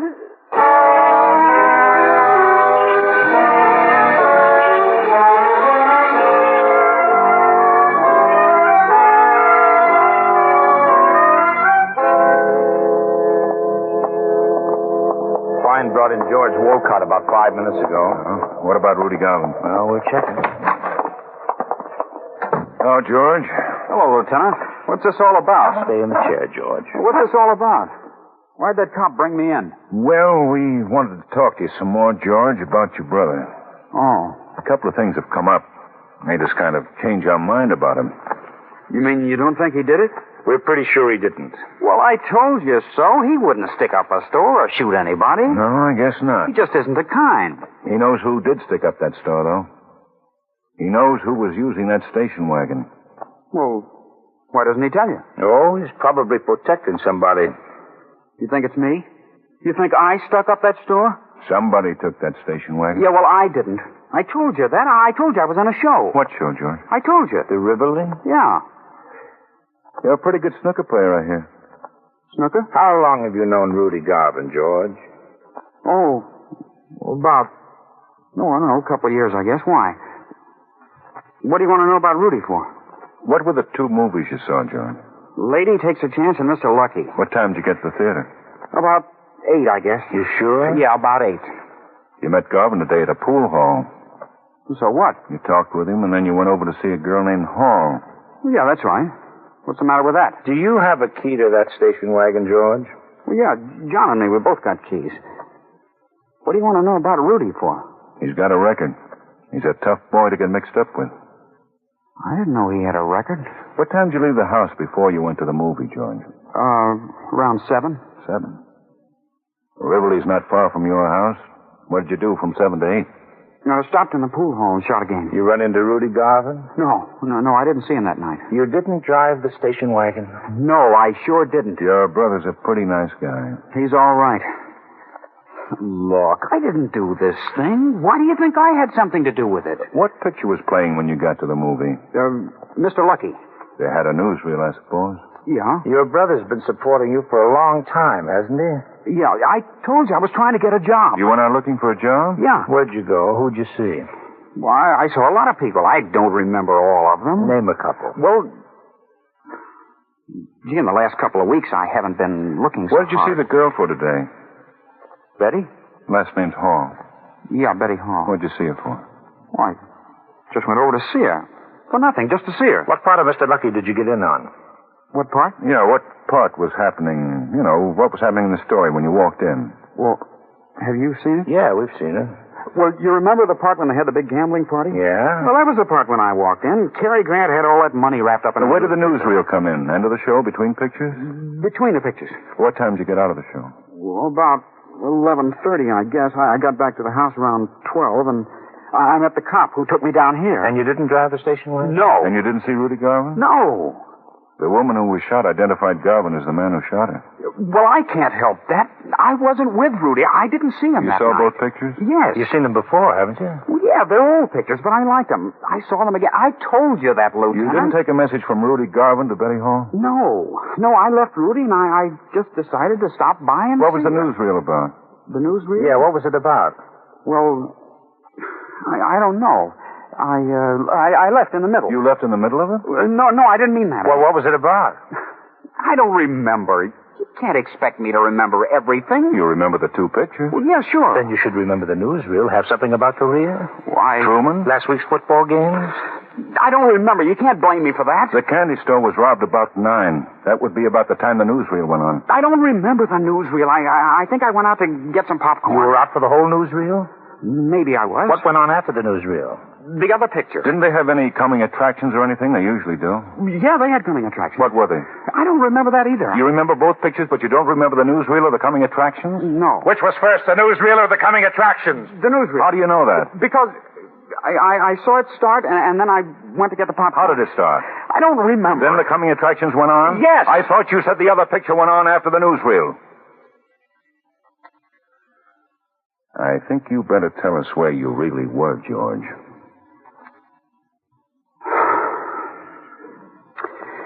Okay. Get a stenographer, man. Right. Cigarette, George? Yeah. Where can we find Rudy Garvin? Over at Betty's apartment. That's why I went by to tell her that Rudy'd be by around 9 tonight. They're leaving town. Will you let my brother go now?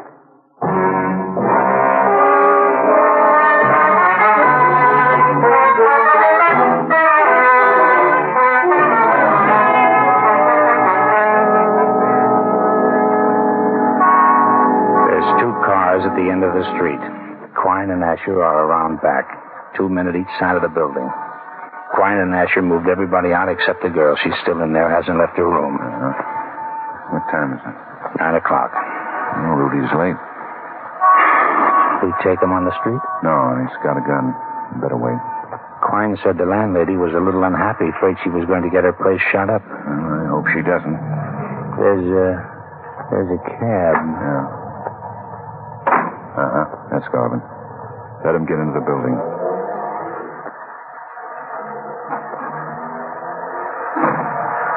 All right, let's go.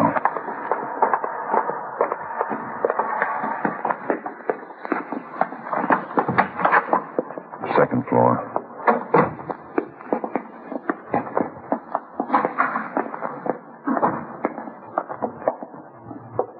Third door.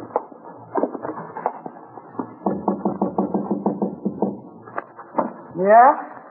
Who is it? George. What do you want? What do you want? Look out, man!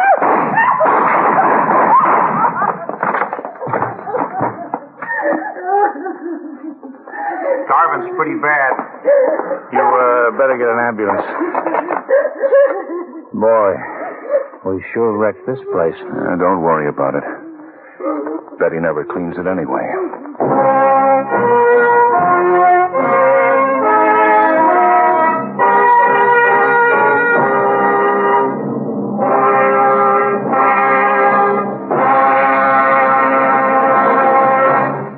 The lineup, where before you pass the innocent, the vagrant, the thief, the murderer. Listen next week when we again bring you the lineup. Welcome back. Oh, in this case, it turns out that Rebs' listing off the charge turned out to be prejudicial to the guy in the line. Not being familiar with modern police lineups, I wonder if this sort of thing is even permitted, or if there's variance from place to place. But overall, I thought this was a pretty good mystery. I should mention that this episode occurs on November 16th, was aired on November 16th, 1950. And there were 8 lost episodes between last week's show and this week's. And unfortunately, the titles for all of them are unknown. But next week we'll actually have the next show in line, and that'll be the case for the next 3 weeks. I do want to again mention, I mentioned it yesterday, but I know not everyone listens to every series, that we're going to be starting the listener support campaign later on this month. And if you have any suggestions as to how we run that campaign, I would, in terms of the thank you gifts, I'd love to hear from you. You can take a look at our current thank you gifts at support.greatdetectives.net to see what we've had in the past and offer suggestions of what we might offer in the future. In the meantime, send your comments to box13@greatdetectives.net. Follow us on Twitter at Radio Detectives. And be sure and fill out our listener survey, survey.greatdetectives.net. But from Boise, Idaho, this is your host, Adam Graham, signing off.